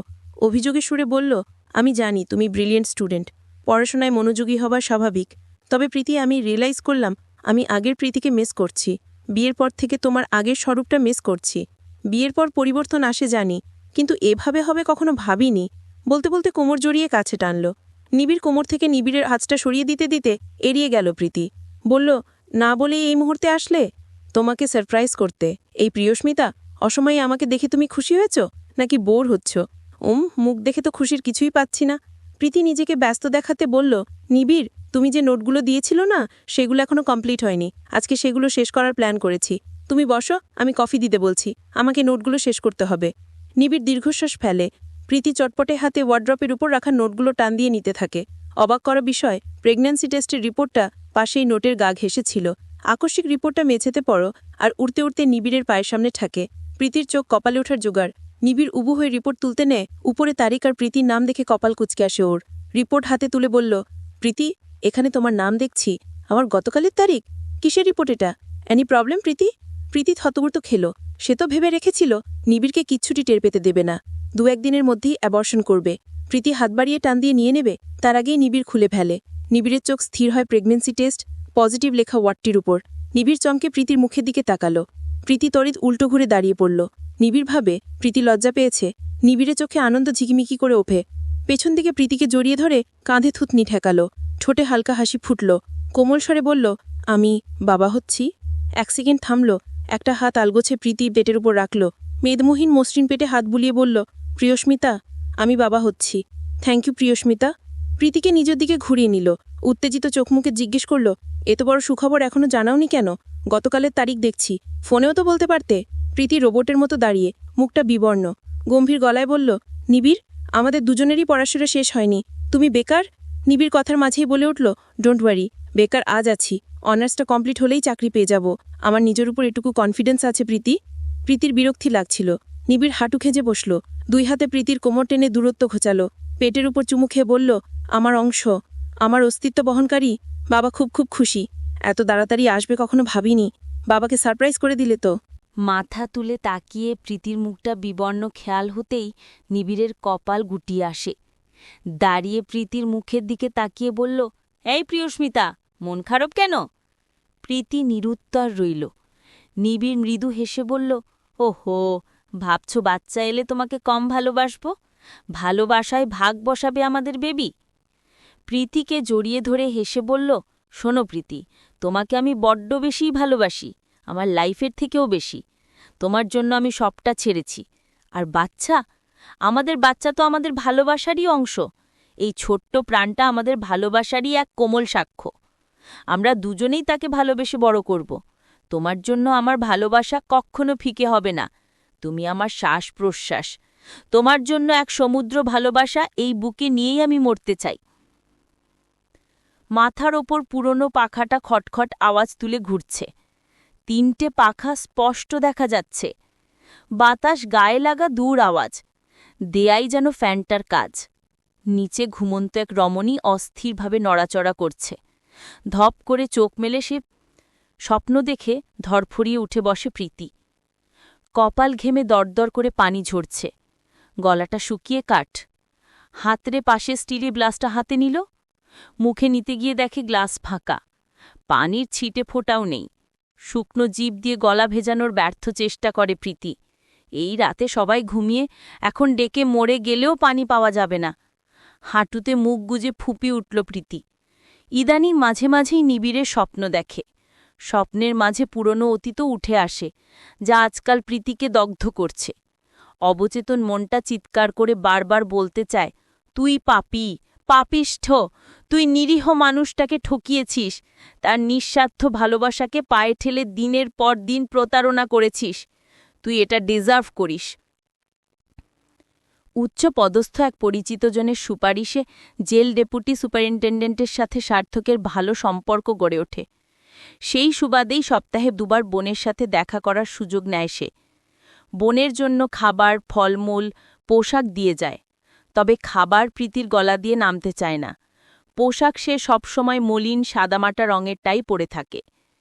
ভাইয়াকে আসতে বারণ করে, কিন্তু ভাইয়া পারলে যেন রোজই আসে। সেদিন দেখা করার সময় লোহার গ্রিলটা 2 হাতে চেপে ধরে বলল প্রীতি যে, ভাইয়া, আমাকে একবার নিবিড়ের সাথে দেখা করানোর ব্যবস্থা করতে পারবি? আমি শুধু একবার ওর পাশে দাঁড়িয়ে ক্ষমা চাইতে চাই।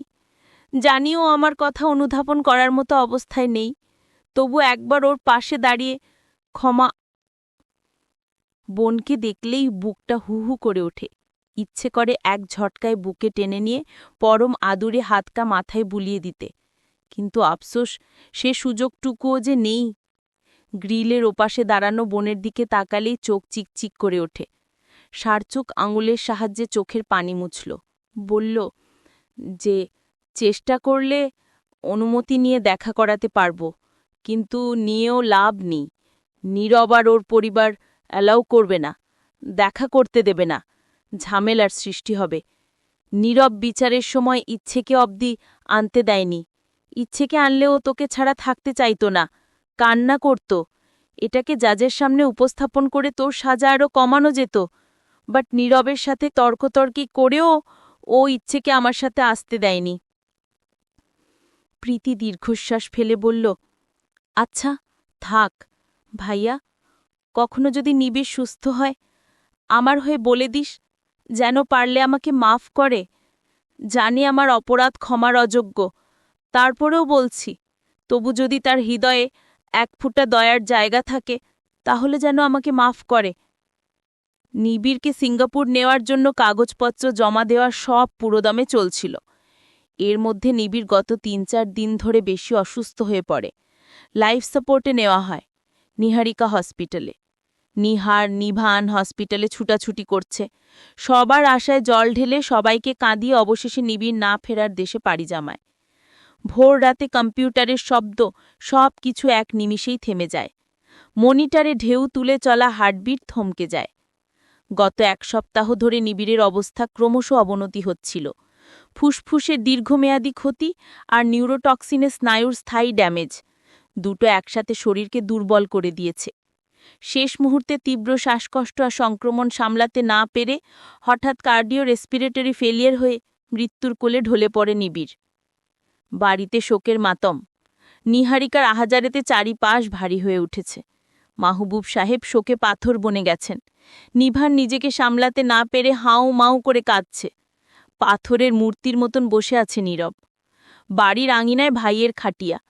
বড়ই পাতা গরম জলে শেষবারের মতন গোসল দেওয়ানো হয়। নীরব সাথে থাকে, বুক ফেটে যাচ্ছে, তবু ভাইকে আদরে হাতের শেষ স্পর্শটুকু বুকে পাথর বেঁধে করে। সাদা কাফনে মুড়িয়ে দেওয়া হয়।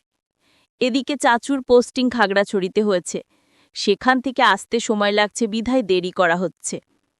প্রতিবেশীরা কেউ কেউ ফিসফিস করে বলছে, যতই বউ খারাপ হোক শেষ দেখাটা তো দেখতে দেয়া লাগে। আর একজন বলে উঠল, কি কয় এসব, বউয়ের জন্যেই এতদিন ভুগে ভুগে ছাড়াটা শেষ পর্যন্ত মরল, আর সেই বউরে নাকি। দুপুর 12টার সময় সার্থকের কাছে খবরটা পৌঁছায়। প্রীতির সাথে দেখা করতে ছোটে। মনে হয় খুব ভুল হয়ে গেল, প্রীতিকে একবার দেখা করানোর চেষ্টা করলেই ভালো হতো। প্রীতিকে খবরটা শোনায় সার্থক। প্রীতি অসারের মতন দাঁড়িয়ে রয়, সময় নিয়ে নীরস কণ্ঠস্বরে বলল যে, একবার শেষ দেখাটা দেখানোর ব্যবস্থাটা করতে পারবি ভাইয়া? একবার, জাস্ট একবার, একবার দেখব দূর থেকেই। প্রীতি কাঁদে না, তবে পাথরের মতন কঠিন দেখাচ্ছে ওকে। সার্থক নিজেকে সামলাতে না পেরে একটা হাত চোখের ওপর রাখল, আঙুল দিয়ে চোখ ডলে নেয়। এদিকে ছেলের লাশ বহন করা কি যে ভারী, সেটা একমাত্র একজন পিতাই জানে। মাহবুব সাহেবকে দুজন ধরে রেখেছেন, সবাই তাড়া দিচ্ছে জানাজা পড়াতে নেওয়া হবে। নীরব, নিভান, সবার পরনে সাদা পাঞ্জাবি, মাথায় টুপি। ভাইয়ের খাটিয়া কাঁধে তুলতে গিয়ে হাত দুটো অবশ্য এলো নীরবের, চোখ দুটো অসম্ভব লালোর। ছেলে মানুষ দেখে হাউমাউ করে কাঁদতে পারছে না। নিভান নীরব সামনে খাটিয়া কাঁধে, চাচু আবির পিছে, আত্মীয়রা পাশ দিয়ে। নীরবের পা উঠছিল না। একটা খাটিয়া এত ভারী হয়, নিজের কাছের মানুষের খাটিয়া এই প্রথম ধরছে। এতটা ভারী হয় আগে জানা ছিল না। এগোবে এর মধ্যে পুলিশের জিপ বাড়ির সামনে এসে থামল। সার্থক সবটা ম্যানেজ করে আনতে আনতে দেরি হয়ে যায়। এদিকে কেউ কেউ বলাবলি করল, বউটারে একবার মুখটা দেখতে দাও। কেউ আবার বিরোধিতা করছে। চাচু ঠাটিয়া নামাতে বললেন, নীরবকে বোঝানোর চেষ্টা করলেন। নীরব রাগীশ্বরে বলল, না, সম্ভব নয়। রাগে আরও কিছু বলতে চাইলেও নিজেকে সামলে নেয়। প্রীতিকে জিপ থেকে নামানো হয়েছে। ওর পাশে মহিলা পুলিশ সদস্য সহ অদ্রিকা আছে। গায়ে ধবধবে সাদা 3 পিস, মাথার ওপর ওড়নাটা তোলা, মাথা নুই করে রেখেছে, দৃষ্টিজোড়া মাটির দিকে। অনুভূতিশূন্য মূর্তি ঠেকছে ওকে। ওখানে নীরবের সাথে সার্থকের তর্কতর্কি শুরু হয়। সার্থক রেগে বলল, তুমি অলওয়েজ বাড়াবাড়ি করো। একজন মানুষ ইতিমধ্যে শাস্তি ভোগ করছে, সে যদি অনুতপ্ত হয় তাহলে কি একবার ওর একটা ইচ্ছে চাওয়া পূরণ করে দেওয়া যায় না? আমার বোন অপরাধ করেছে ঠিক আছে, বাট এই মুহূর্তে আমরা কি ওর মানসিক অবস্থা কিছুটা বিবেচনা করতে পারি না? নীরব কণ্ঠ চড়িয়ে বলল, তোমার বোন তোমার কাছে ছোট হতে পারে, বাট ও যা যা অন্যায় করেছে তখন ও অ্যাডাল্ট ছিল, আর জেনে বুঝেই সব করেছে। ওর এই অনুতপ্ত, মাই ফুট, ওর এই সোকাল্ড অনুতপ্তে আমার ভাই ফিরে আসবে না। প্লিজ এখন এই মুহূর্তে তোমার বোনকে নিয়ে চলে যাও। আমার ভাইয়ের লাশ কথাটা মুখ দিয়ে বের করতে পারল না। বুকের ভিতরটা ক্ষতবিক্ষত হয়ে গেল। লাল টকটকে চোখ জোড়া নিয়ে আঙুল নাড়িয়ে শুধু বলল, এই মুহূর্তে আমি সিন ক্রিয়েট করতে চাইছি না। Please take your sister and leave. ওদিকে তর্কতর্কির শব্দগুলো প্রীতির কানে পৌঁছায়। মানুষ ভরা ভিড়ের ফাঁক ফোকর গলে খাটিয়াটা দেখা গেল। প্রীতি বুক ভেঙে হাঁটু গেড়ে ধপ করে মাটিতে বসে গেল। হাঁটু জোড়া মাটিতে ঠেকল। দমকা হাওয়ার সঙ্গে সঙ্গে মাথার উপর টানা সাদা ওড়নাটা নড়তে লাগল। প্রীতি দৃষ্টি নত করে নেয়। ফের দেখানোর সাহস হল না। প্রীতির মনে হল অদৃশ্য কেউ যেন ধিক্কারে ছেড়ে বারংবার বলছে যে সব ছেড়ে যাকে আপন করেছিলাম সেই দিল প্রতারণা। ফুল ভেবে তাকে গেঁথেছিলাম বুক পিঞ্জরে। হায়, সে ভাবনা ছিল মস্ত বড় ভুল। আসলে সে ছিল বিষাক্ত, আমার স্বপ্নের গাছে ছড়িয়ে থাকা শুধু কাটা। মধ্যরাতের চাঁদ। লেখনীতে মুস্তারিন মুসাররাত। পর্ব ৫৪। সার্থক ব্যর্থ হয়ে মাহবুব সাহেবের দিকে এগোয়। হাতজোড় করে অনুনয়ের সুরে বলল, আঙ্কেল প্লিজ, একটিবার, শুধু একটিবার দেখার সুযোগটা দিন। এই মুহূর্তে আমার বোনের মানসিক অবস্থাটাও একটু কনসিডার করুন। একটা মানুষ অনুতপ্ত হলে তাকে সুযোগ দেয়া যায় না? মানুষ রাগে জিদে অন্ধক হয়ে অনেক ভুল করে বসে, সেই ভুলের মাসুলও তাকে গুনতে হয়। একটু অনেস্টলি ভাবলে দেখবেন সবচেয়ে ক্ষতিটা কিন্তু আমার বোনেরই হল। যদিও এটা ওরই কৃতকর্মের ফল, তবুও নিজের বোন তো, সহ্য করা যায় না। নীরব পাশ থেকে উচ্চস্বরে বলল, তোমার বোনের ভুল কোনো সাধারণ মামুলি ভুল নয়। তোমার বোন একটা খুনি। মাহবুব সাহেব ভেজা চোখজোড়া মুছে নিলেন। নিচু স্বরে বললেন, নীরব, থামো। হ্যাঁ, ও অপরাধ করেছে, অন্যায় করেছে। তবুও একজন মানুষ তার স্বামীকে শেষবারের মতো দেখার অধিকার রাখে। আমরা ওর সেই অধিকারটুকু কেড়ে নিতে পারি না। নীরব তৎক্ষণাৎ ক্ষুব্ধ কণ্ঠে বলে উঠল, একজন খুনির কোনো অধিকার থাকে না বাবা। ওর দেখার অধিকার নেই। সেই অধিকার ও নিজে শেষ করেছে। ও সাইলেন্ট কিলার, একজন অভিনেত্রীও। দিনের পর দিন আমার ভাইয়ের সাথে অভিনয় করে গেছে। ও একটা বিশ্বাসঘাতক, নীরব ঘাতক। She is both directly and indirectly responsible for নিবিস death. So no mercy. Mahbub সাহেব দীর্ঘশ্বাস ফেললেন। গলার স্বর কঠিন করে বললেন, নীরব, আমি যা বলছি শোনো। সময় নষ্ট হচ্ছে। একটা নজর দেখতে দিলে এমন কিছু হবে না। শেষবারের মতো শেষ দেখাটা রোধ করলে অন্যায় করা হবে। আশা করি আমার উপর দিয়ে আর কিছু বলবে না তুমি। নীরব আঙুলগুলো পাকিয়ে মুষ্টিবদ্ধ করল। দাঁত চেপে বলল, ওকে দয়া দেখাতে যেও না বাবা। ও সহানুভূতি পাওয়ার যোগ্য নয়। মাহবুব সাহেব ছোট ভাইকে ইশারা করতেই ছোট চাচ্চু নীরবকে টেনে ও পাশে নিয়ে গেল। বাবার কথার উপর দিয়ে আর কিছু বলে বেয়াদবি করতে চাইল না নীরব। উল্টো দিক ঘুরে দাঁতে দাঁত চেপে নিজেকে সামলাল। এর মধ্যে মাহবুব সাহেব নিভানকে ডেকে উঠলেন। নিভান। নিভান তাকাতেই বাবার নিঃশব্দ করা আদেশ বুঝে নিল। নিভান বাঁধনটা খুলতে থাকে। চোখের পানি টপটপ করে পড়তে লাগল। ওর বুকের পাঁজর ভেঙে যাচ্ছে ভাই হারানোর বেদনায়। সার্থক প্রীতিকে আগলে ধরে এগিয়ে আনে। মুখের উপর থেকে সাদা কাপড়টা সরিয়ে দেওয়া হয়। আর সরিয়ে দিতেই ফর্সা মুখটা জলজল করে উঠল। দুটুকরো সাদা কাপড় নাকে দেয়া। চোখের ঘন পাপড়ি মুদে আছে। একদম নিষ্পাপ দেখাচ্ছে। মনে হচ্ছে প্রশান্তির সহিত ঘুমে বিভোর। প্রীতির বুকটা ধক করে উঠল। সেদিন হাসপাতালে হাত বাড়িয়ে ছুঁয়ে গেতে গিয়েও হাতটা নামিয়ে নিয়েছিল।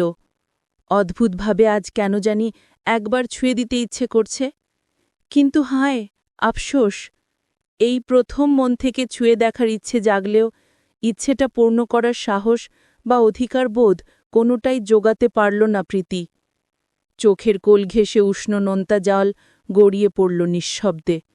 বেশিক্ষণ তাকিয়ে থাকতে পারল না প্রীতি। পাশে দাঁড়ানো ভাইয়ের বুকে মাথাটা গুজে নিল। মাহবুব সাহেব ইশারা করতেই সার্থক বোনকে টান দিয়ে দূরে সরে গেল। চোখের পলকে খাটিয়া কাঁধে নিয়ে সবাই বেরিয়ে গেল। যতদূর দেখা গেল প্রীতির চোখ দুটো ওই খাটিয়ার দিকে চেয়ে রইল।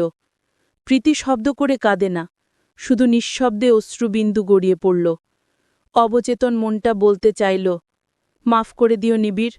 জানি আমার শব্দগুলো তোমার কাছে পৌঁছবে না, তবুও বলতে চাই আজ আমি অনুতপ্ত। আমার কারণে তুমি এত অকালেই চলে যাচ্ছ। আফসোস আমাদের মেয়েটার জন্য। তার পাপী মা তাকে এতিম করল, বাবার স্নেহ ভালোবাসা থেকে বঞ্চিত করেছে। এও জানি এত এত পাপের কোনো ক্ষমা নেই, তবু যে আমি আজ ক্ষমা প্রার্থী। ছোট্ট ইচ্ছে অত কিছু বোঝে না। 5 বছরের একটা বাচ্চা কী বা বুঝবে। নিভান তখন কোলে করে নিয়ে শেষবারের মতন বাবার মুখটা দেখিয়েছিল। বলেছিল, পাপাকে আদর করে দাও। দিদুন ভেতরে চিৎকার করে কান্না করছিল। সবার কান্নাকাটি দেখে তার ছোট্ট মনটা খারাপ করছে।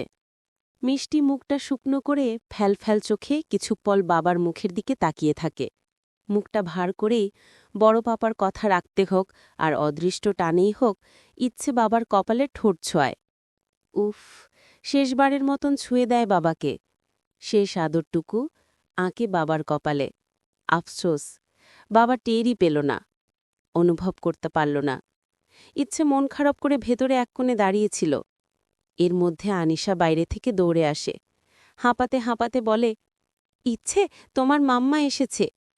ইচ্ছের চোখ চকচক করে উঠল। মাম্মা? হ্যাঁ, তোমার মাম্মাকে দেখলাম। কোথায় মাম্মা? আমি যাব মাম্মার কাছে।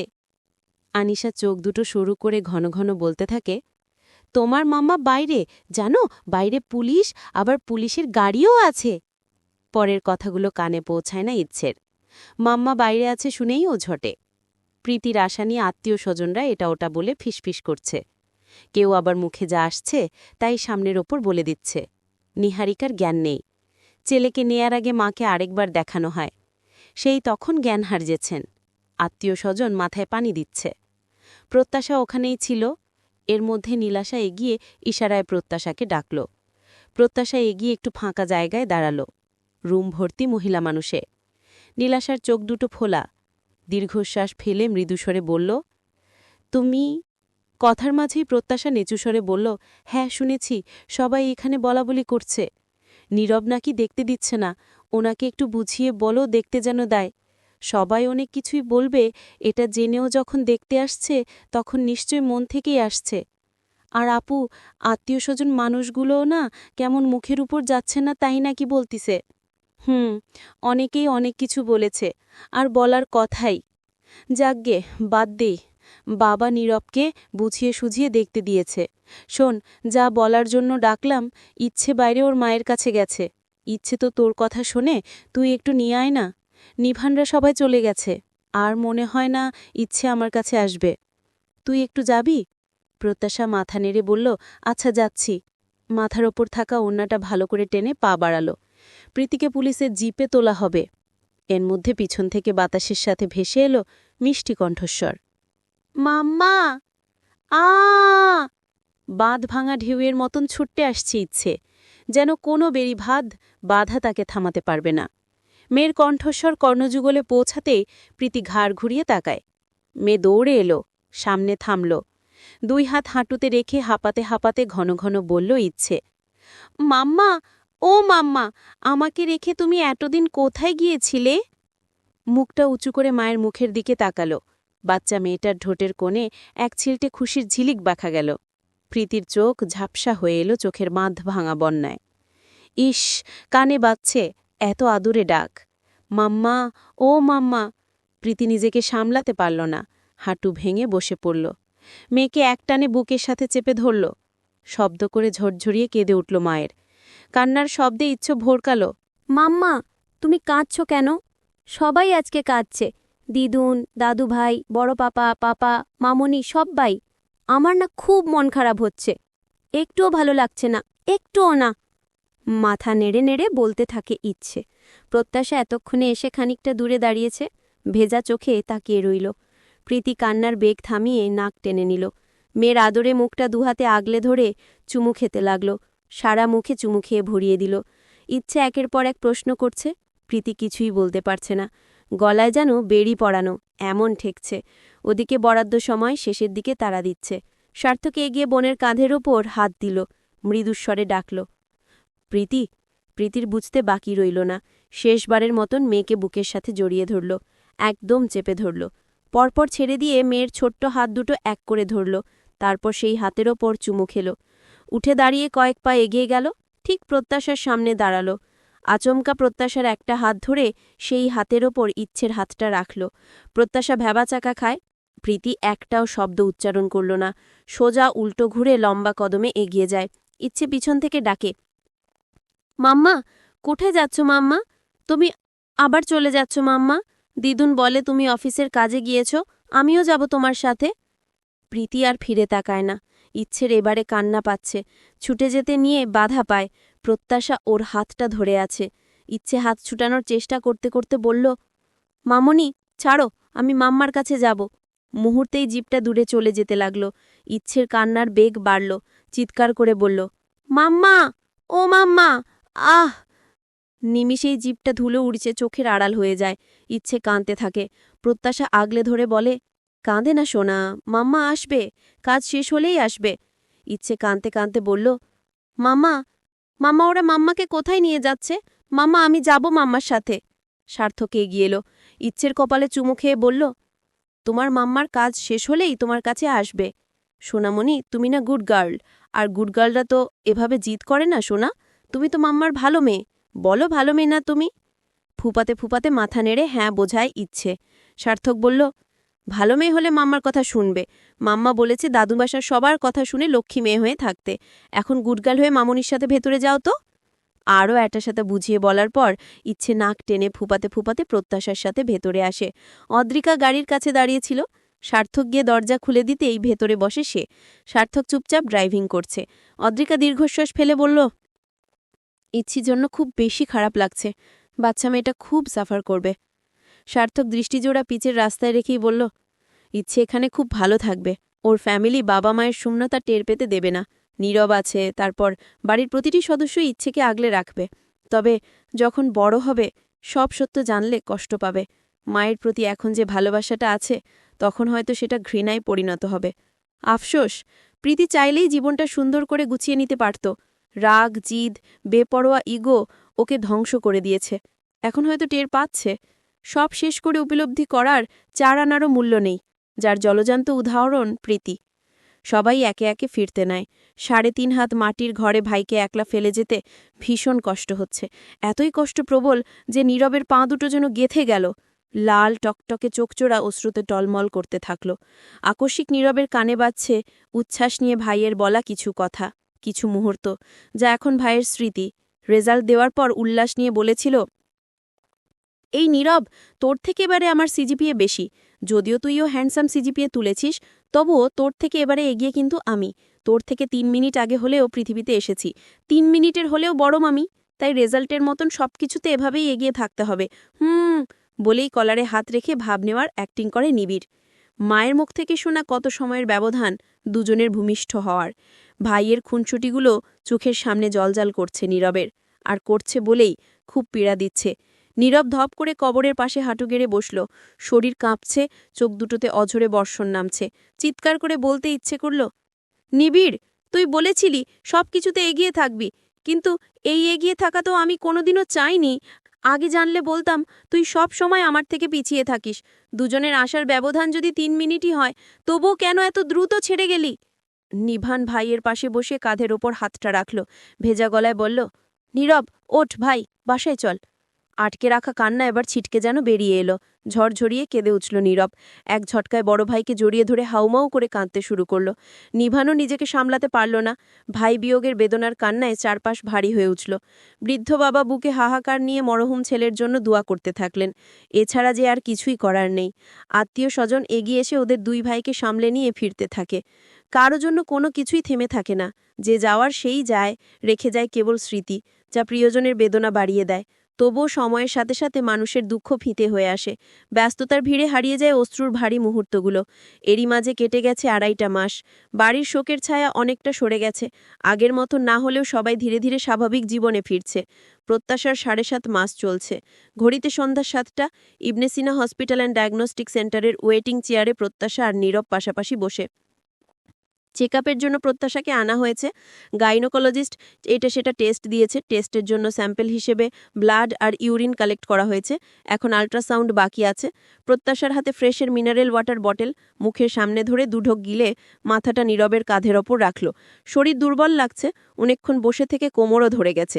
বিরক্ত সুরে বলল, নীরব, আর কতক্ষণ এভাবে বসে থাকব? আমার বিরক্ত লাগছে, তাড়াতাড়ি বলুন না। নীরব কিছু বলার আগেই আল্ট্রাসাউন্ড রুমে প্রবেশের জন্য প্রত্যাশার নাম ডাকা হলো। মধ্যরাতের চাঁদ। লেখনীতে মুস্তারিন মুসাররাত। পর্ব 55। দমকা হাওয়ায় জানালার পর্দা ফরফর করে উড়ছে। রুমের ভেতর ঘুটঘুটে অন্ধকার বিরাজ করছে। এমন সময় ভেজানো দরজা এক হাতে ঠেলে ভেতরে এলেন অধরা। হাতরে সুইচ টিপে আলো জ্বালাতে জ্বালাতে বললেন, নীলা, ঘরটা এমন অন্ধকার করে রেখেছিস কেন? সেই কখন সন্ধে হয়েছে, আলো জ্বালাসনি যে? বালিশে মুখ গুজে শুয়েছিল নীলাশা। 3-4 দিন হলো এসেছে সে। লাইটের ফকফকা আলো চোখের উপর পড়তেই চোখের পাতা কুঁচকে এলো ওর। অধরার এক হাতে বোলের মধ্যে নারিকেল, আটা, চিনি আর তালের রস দিয়ে বানানো তেলেভাজা পিঠা। বোলটা বেড টেবিলে নামিয়ে মেয়ের মাথার পাশটায় বসলেন। কপালে চিন্তার ভাঁজ ফেলে উৎকণ্ঠিত হয়ে শুধালেন, শরীর খারাপ লাগছে এই অসময় শুয়ে আছিস যে? নীলাশা পাশ ফিরল। মিছে মিছে ঘুম ভাঙার অভিনয় করে জড়ানো স্বরে বলল, শুয়ে থাকতে থাকতে কখন যে চোখটা লেগেছিল টেরই পায়নি, ঘুমিয়ে পড়েছিলাম। হাত বাড়িয়ে মেয়ের কপালে গলায় চেক করলেন অধরা। না, জ্বরটর আসেনি। তবে মেয়ের এই যে ভালো থাকার অভিনয় মায়ের চোখ এড়ায়নি। মেয়েটা কেমন চুপচাপ হয়ে গেছে। মুখে একরত্তি হাসি ফোটে না। সবসময় মন মরা হয়ে থাকে। যেটুকু হাসে জোর করে। ভেতরে ভেতরে মেয়েটা গুমড়ে মরছে। বুকের ভেতর হাহাকার চেপে নরম স্বরে বললেন অধরা, তালের পিঠা করেছি, তোর না খুব প্রিয়? উঠে চোখে মুখে পানি দিয়ে খেয়ে নে। পেটের এক সাইডে ঘুচিয়ে সরে থাকা শাড়ির আঁচলটা টেনে ভালো করে জড়িয়ে নিল নীলাশা। প্রত্যুত্তরে বলল, রেখে দাও, পরে খাবো। ইদানিং সবকিছুর উত্তর তোরেই পরে খাবো, তারপর সেই পরে আর আসে না, এখনই খেয়ে নে। নীলাশা মাথাটা তুলে মায়ের কোলের ওপর রাখল। ভাঙা স্বরে বলল, ভালো লাগছে না এখন, পরে খাবো, সত্যি বলছি। অধরার কথা বাড়াল না, আলগোছে মেয়ের চুলে হাত বুলিয়ে দিতে লাগলেন। মেয়ের এই ভালো না লাগা, মন খারাপ হয়ে থাকা, এইসবের কারণ যে অজানা নয়। মেয়ের অসহায়ত্বের জন্য মনটা খুব করে পড়ে। মেয়ের কষ্ট লাঘবের জন্য কিছুই করার উপায় যে নেই। কয়েক পল নিশ্চুপ থেকে নীলাশা মিহিস্বরে জিজ্ঞাসা করে, আচ্ছা আম্মু, তুমিই বলো, বাচ্চা জন্মে না দেওয়ার পূর্ণতা কি অন্যের বাচ্চা পালন করে পাওয়া যায়? তুমি বাচ্চা অ্যাডপ্ট নেয়ার কথা বলছো, এতে না হয় কাগজে কলমে মা হওয়া যাবে, কিন্তু হৃদয়ে কি যায়? অন্যের সন্তানকে বুকের দুধ খাওয়ানো যায়? নিজের রক্ত না থাকলে সেই টান কি কোনোদিন আসবে? অন্যের বাচ্চাকে কি আমি নিজের রক্তের মতো অনুভব করতে পারব? বলো আম্মু, পারব? অধরা সহসাই বলে ওঠেন, মা হওয়া শুধু রক্তের টানেই হয় না রে মা। মায়ের মানে হল যত্ন, ভালোবাসা, বুক ভরে আগলে রাখা। যে কি মানুষ নিজের কোলের কাছে টেনে নেয়, সেই বাচ্চাই তার সন্তান হয়ে ওঠে। কোলে পিঠে করে বড় করতে গিয়ে মাতৃসুলভ সেই টান, সেই মায়া আপনা আপনি বুকে জন্মে যায়। মনে হয় নিজেরই বাচ্চা। যদিও নীলাশার কথাটা একেবারেই ভুল নয়। নিজের সন্তান মা হওয়ার প্রতিটি ধাপ যাতে আলাদা অদ্ভুত একস্বর্গীয় অনুভূতি মিশে থাকে। মাতৃত্বের স্বাদ পেটে প্রতিটি মেয়েই চায়, অধরা সেটা জানেন। তবে এও সত্যি, একটা বাচ্চাকে আদর যত্ন দিয়ে আগলে রাখতে রাখতে অদৃশ্য বন্ধন, টান, মায়া জন্মায়। সেটা রক্তের চেয়ে কোনো অংশে কম নয়। অধরা নীলাশাকে বোঝানোর সুরে বলে গেলেন, এই যে দেখ, তোকে এক প্রত্যাশাকে কখনো আলাদা করে দেখেছি? প্রত্যাশার আদর, যত্নে, স্নেহে এতটুকু খামতি রেখেছি? প্রত্যাশার প্রতি ভালোবাসা, টান এতটাই ছিল, ওকে কখনো টেরই পেতে দেইনি। আর সত্যি বলতে, প্রত্যাশা আমার নিজের মেয়ে নয়, এটা কখনো ভাবিও নি। আত্মীয়স্বজন অনেকে বলে, সমস্যা না হলে ঘন ঘন আল্ট্রা করো না। বারবার আল্ট্রাসাউন্ড নিলে নাকি ক্ষতি হয়, ত্বকের জন্যও ভালো নয়। তবে ডাক্তার বলেছিলেন, আল্ট্রাসাউন্ডে কোনো রকম রেডিয়েশন নেই, মা ও বাচ্চার জন্য ক্ষতিকর নয়। তবে অযথা ঘন ঘন করার দরকার নেই। যখন প্রয়োজন তখনই করা ভালো। সেই যে প্রথম মাসে আল্ট্রা করা হয়েছিল, আর করা হয়নি। অবশ্য ২-৩ বার ডাক্তারের কাছে এসে রুটিন চেক করা হয়েছে। তারপর বাড়িতে শোক গেল। নীরব বারবার ডাক্তারের কাছে আনার কথা বললেও প্রত্যাশা একটু এড়িয়ে যায়, পরে পরে করে। অবশেষে আজকে আসা হলো। বুকের ভেতর হালকা দুশ্চিন্তা, নার্ভাস লাগছে প্রত্যাশার। পাশ থেকে নার্স এগিয়ে এসে পেটের ওপর ঠান্ডা জেল মাখিয়ে দিল। মহিলা রেডিওলজিস্ট হাতে রেডিও সাউন্ড প্রোব নিয়ে আলতোভাবে নাড়াচাড়া করতে লাগলেন। মনিটরের দিকে তাকিয়ে জিজ্ঞাসা করলেন, প্রথম বাচ্চা? প্রত্যাশা হালকা নিঃশ্বাস ফেলে বলল, হুঁ। ডাক্তার মুখে সুকোমল হাসি টেনে অমায়িক স্বরে বললেন, ডাবল ফিটাস, টুইন্স বেবি হবে। শব্দগুলো শ্রবণ হতেই কর্ণকুহরের শীতল স্রোত বয়ে গেল। মস্তিষ্কে নিউরনের সারা জাগাতে অবিশ্বাস্য ঠেকল। পরক্ষণেই প্রত্যাশা চোখ বড় বড় করে চমকে তাকাল। নিশ্চিত হয়ে জিজ্ঞাসা করল, ম্যাম, আর ইউ শিওর? না মানে, একবার আল্ট্রা করা হয়েছিল, সেখানে তো সিঙ্গল ফিটাস লেখা ছিল, তবে কি ভুল ছিল? কত সপ্তাহে করা হয়েছিল? 5 সপ্তাহের দিকে। ডাক্তার অমায়িক গলায় বললেন, একদম শুরুর দিক ছিল, তবে প্রথমেই তো ধরা পড়ার কথা। প্রেগন্যান্সি শুরুর দিক হলেও যমজ বাচ্চা ধরা পড়ে, তবে কারো কারো ক্ষেত্রে পরে স্পষ্ট বোঝা যায়। এটা খুবই রেয়ার কেস। কখনো কখনো স্ক্যানের সময় বাচ্চার অবস্থান বা ছবির অ্যাঙ্গেল ঠিকমতো ধরা না পড়লে এমন ভুল হয়ে যেতে পারে। আবার কোনো কোনো সময় রেডিওলজিস্টের অদক্ষতার কারণেও এরকম ভুল হতে পারে। দুশ্চিন্তার কিছু নেই। টুইন্সের কথা শুনে প্রত্যাশার চোখমুখে হাসি ফুটল। এক মুঠো আনন্দ, ভালো লাগায় ছেয়ে গেল তনুমন। পরপরই মাতৃত্বের ছাপ ফুটে উঠল চোখমুখে। কপালে চিন্তার ভাঁজ ফেলে আলতো গলায় প্রশ্ন করল, বাচ্চারা সুস্থ আছে তো? সবকিছু ঠিক আছে? হ্যাঁ, দুজনেই ভালো আছে। সবকিছু নর্মাল আছে। প্রত্যাশার পাতলা ঠোরজোড়া অস্ফুটে নড়ল। আলহামদুলিল্লাহ। প্রত্যাশা ঘাড় ঘুরিয়ে মনিটরের দিকে তাকাল। ওর চোখে মনে হচ্ছে যেন সমুদ্রের ভেতর ঢেউ খেলছে, তীব্র ঢেউ হচ্ছে। ছবি বোঝা না গেলেও বুক ভরে উঠল অদ্ভুত সুখে। প্রথম বাচ্চা, তারপর টুইন্স, আনন্দটা একটু বেশিই হচ্ছে। আনন্দের আতিশায্যে চোখ দুটো চিকচিক করে উঠল। প্রত্যাশার ইচ্ছে করল জিজ্ঞেস করতে, কি বাচ্চা? আবার খেয়াল হলো এখন নাকি বলা বারণ। অগত্যে কৌতূহলটা দমিয়ে রাখতে হলো প্রত্যাশার। এদিকে আল্ট্রারুম থেকে বেরিয়ে প্রত্যাশা নীরবকে জানাল না। ভাবল রিপোর্ট তো কিছুক্ষণের মধ্যেই দিবে। রিপোর্টটা খুলে যখন নীরব দেখবে ওর রিয়াকশন কেমন হয় দেখবে। আধা ঘন্টার আগেই আল্ট্রা রিপোর্ট হাতে আসে। বাকি রিপোর্টগুলো আসতে এখনও কিছুটা দেরি আছে। রিপোর্ট এনে ওয়েটিং চেয়ারে বসে নীরব। বলল, দেখি তো বাচ্চার ওয়েট কত হয়েছে। প্রত্যাশা চোখ মুখে মিটমিট হাসি। রিপোর্টটা বের করে চোখ বুলাতে থাকে নীরব। ঠিক তক্ষণই নীরবের চোখজোড়া স্থির হয়। 2 intrauterine live fetuses seen, double fetus. অবিশ্বাস্য চোখে নীরব বার কয়েক পলক ফেলে। একবার 2 হাতে ধরা রিপোর্টের দিকে তাকালো তো আবার প্রত্যাশার মুখের দিকে। প্রত্যাশার মুখের দিকে জিজ্ঞাসু দৃষ্টিতে তাকাতেই প্রত্যাশা সব বলল। ডাক্তার যা যা বলেছেন সবটা। প্রথম বাবা হচ্ছে, একসাথে 2টো প্রাণ আসছে, নিজের অংশ, নিজের রক্ত, নিজের অস্তিত্ব। নীরব যেন কিছুক্ষণ নিজের ভেতরেই গিয়ে হারিয়ে গেল। প্রথম বাবা হওয়ার আনন্দটা এমনিতেই বিশাল, তার উপর একসাথে 2টো প্রাণ। 2টো প্রাণ ঘর আলো করে আসছে ভাবতেই বুকের ভেতর হঠাৎ অন্যরকম কাঁপুনি ছড়িয়ে পড়ল নীরবের। মাথার ভেতর ঝড়ের মতো ঘুরপাক খেতে থাকল। নাজুক 2টো প্রাণ আসছে, কিভাবে তাদেরকে সামলাবে, কিভাবে যত্ন নেবে, যাবল দায়িত্ব। ভয়ও লাগছে, আবার অদ্ভুত এক শান্তি আর আনন্দ ভরে দিচ্ছে মনটাকে। অবচেতনে বলে উঠল, আলহামদুলিল্লাহ, সত্যি আমি ভাগ্যবান। নীরবের ঠোঁটের কোণে চাপা হাসি ফুটে উঠল। তবে আনন্দে আত্মহারা হওয়া নীরবের ঠোঁটের কোণের হাসিটা বেশিক্ষণ স্থায়ী হল না।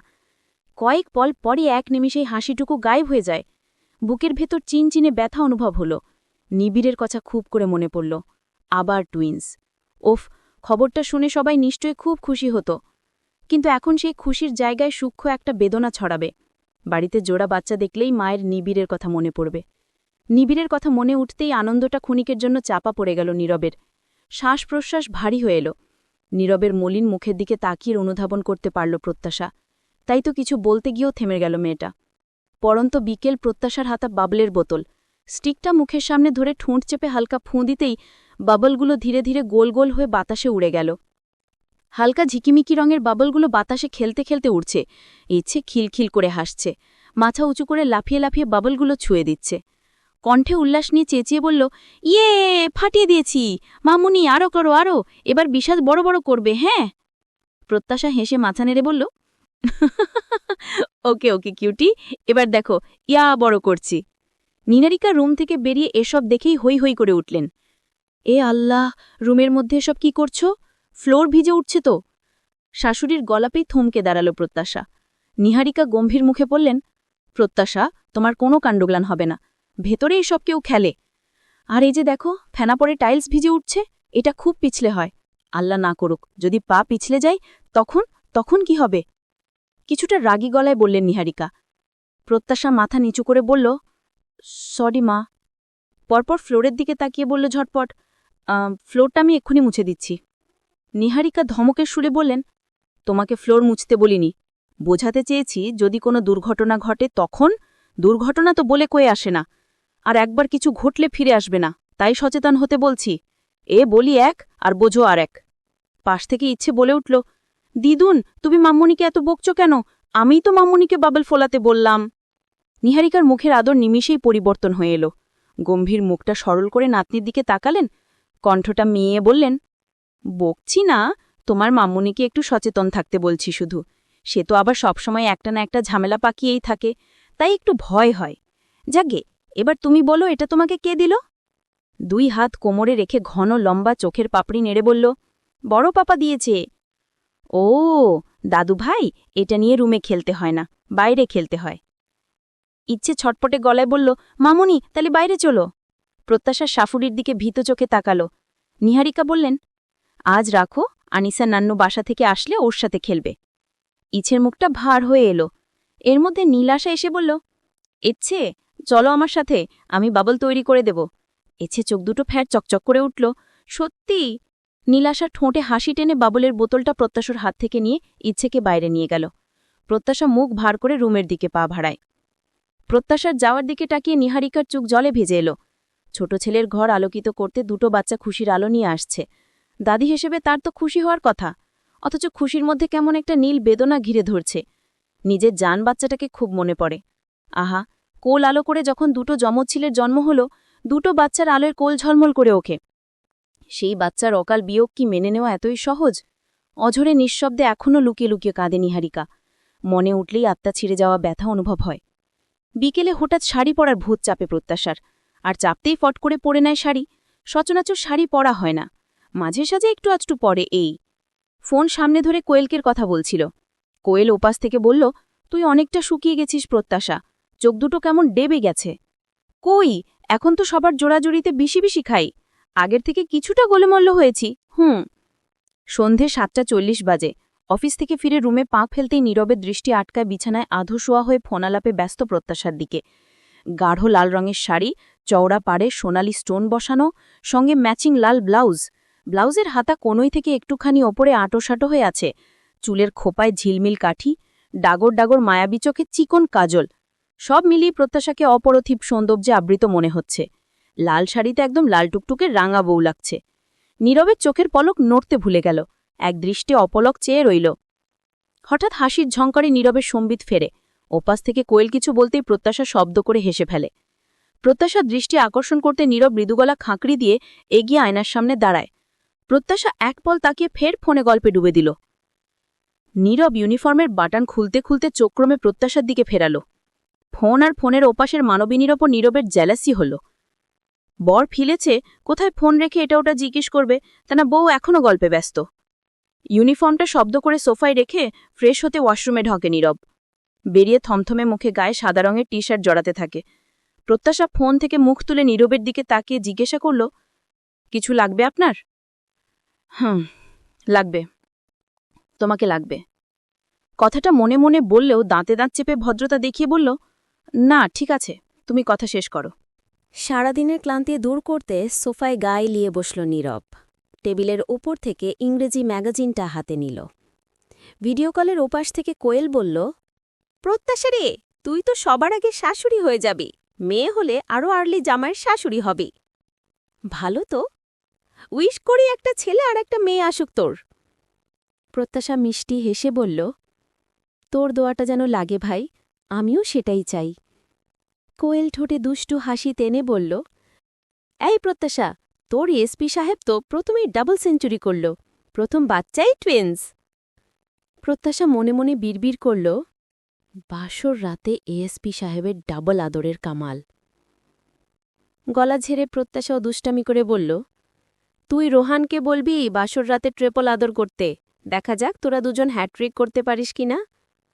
ওদিকে ভিডিও কলে কোয়েলের কথা হালকা কানে যেতেই নীরবের বিষম লাগে। শুকনো গলায় খুকখুক করে কেশে উঠল। তারপর প্রত্যাশার কথা শ্রবণ হতেই বেচারার মনে হল পাগলের কারখানায় পড়েছে সে। ত্রস্ত ওঠে ব্যালকনিতে চলে যায় নীরব। এদিকে কথা শেষ করে প্রত্যাশা ব্যালকনিতে গেল। 2 হাত ট্রাউজারের পকেটে গুজে শটান দাঁড়িয়েছিল নীরব। প্রত্যাশা কফির মগ বাড়িয়ে বলল, কফি নিন। নীরব গম্ভীর মুখে তাকাল, বলল, ফাইনালি ম্যাডামের ফোনাল অফ শেষ হল।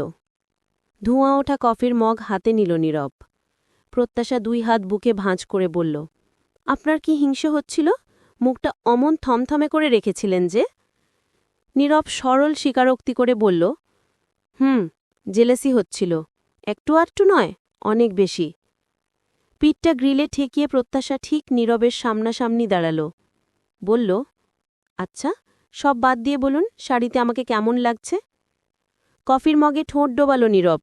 কফিটুকু গলাধ্যকরণ করে প্রত্যাশার দিকে ঝুঁটে ঘোর লাগা দৃষ্টিতে তাকিয়ে বলল, মারাত্মক সুন্দর লাগছে, অবর্ণনীয়। প্রত্যাশা পেটের দিকে তাকিয়ে ঠোঁট উল্টে বলল, ধুর, মিথ্যে বলছেন, পেটটা কত উঁচু, এই অবস্থায় শাড়ি পরে মোটেই সুন্দর লাগছে না। কফির মগ পাশে নামিয়ে প্রত্যাশার কোমর জড়িয়ে কাছে টানল নীরব। তীব্র বিরোধিতা করে বলল, ইউ আর রং, তোমাকে এই অবস্থাতেই বেশি সুন্দর লাগছে। প্রত্যাশার হাত দুটো নীরবের কাঁধে ঠেকল। এক হাতে প্রত্যাশার পিঠ চড়িয়ে ধরে নীরব, ওর অন্য হাতটা প্রত্যাশার শাড়ির ফাঁক গলে পেট ছুঁয়ে দিল।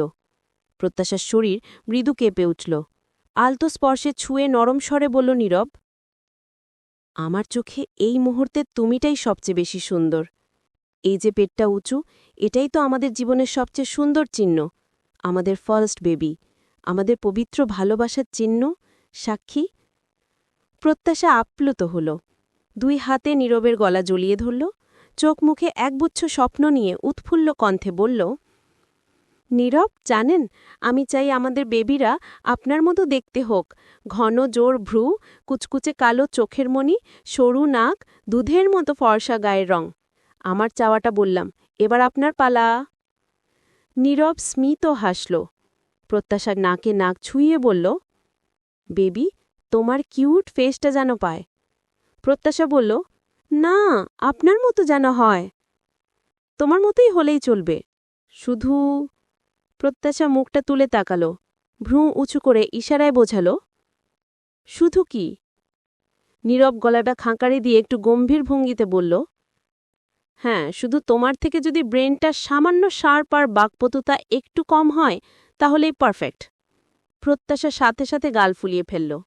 কোমর থেকে নীরবের হাত সরিয়ে রাগী কণ্ঠস্বরে বলল, নীরব, আপনি বলছেন আমি বেশি কথা বলি, আবার বুদ্ধিতেও ঘাটতি আছে, তাই তো? বাহ বাহ, ধন্যবাদ বলেই উল্টো দিকে ঘুরে পা বাড়ায় প্রত্যাশা। নীরব শুকনো ঢোক গিলল, বলে যেন ফ্যাঁসাদে পড়ল সে। বউয়ের অভিমান ভাঙাতে চট করে হাত ধরে আস্তে করে টান দিল। পেছন থেকে কোমর জড়িয়ে ধরে থুতনিটা প্রত্যাশার ঘাড়ে ঠেকাল। হিমশীতল কণ্ঠস্বরে বলল, সরি সরি, ওভাবে মিন করতে চাইনি। বলেই প্রত্যাশাকে নিজের দিকে ঘুরিয়ে নেয় নীরব। দুই হাতে প্রত্যাশার মুখটা আঁজলা করে ধরে কপালে চুমু খেল নীরব।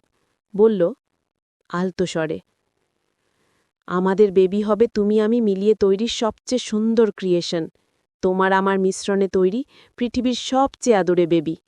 চলবে। গল্পটি কেমন লাগলো? আপনার অনুভূতি আমাদের সাথে শেয়ার করতে কমেন্টে লিখুন। আরও নতুন গল্প পেতে চ্যানেলটি সাবস্ক্রাইব করুন।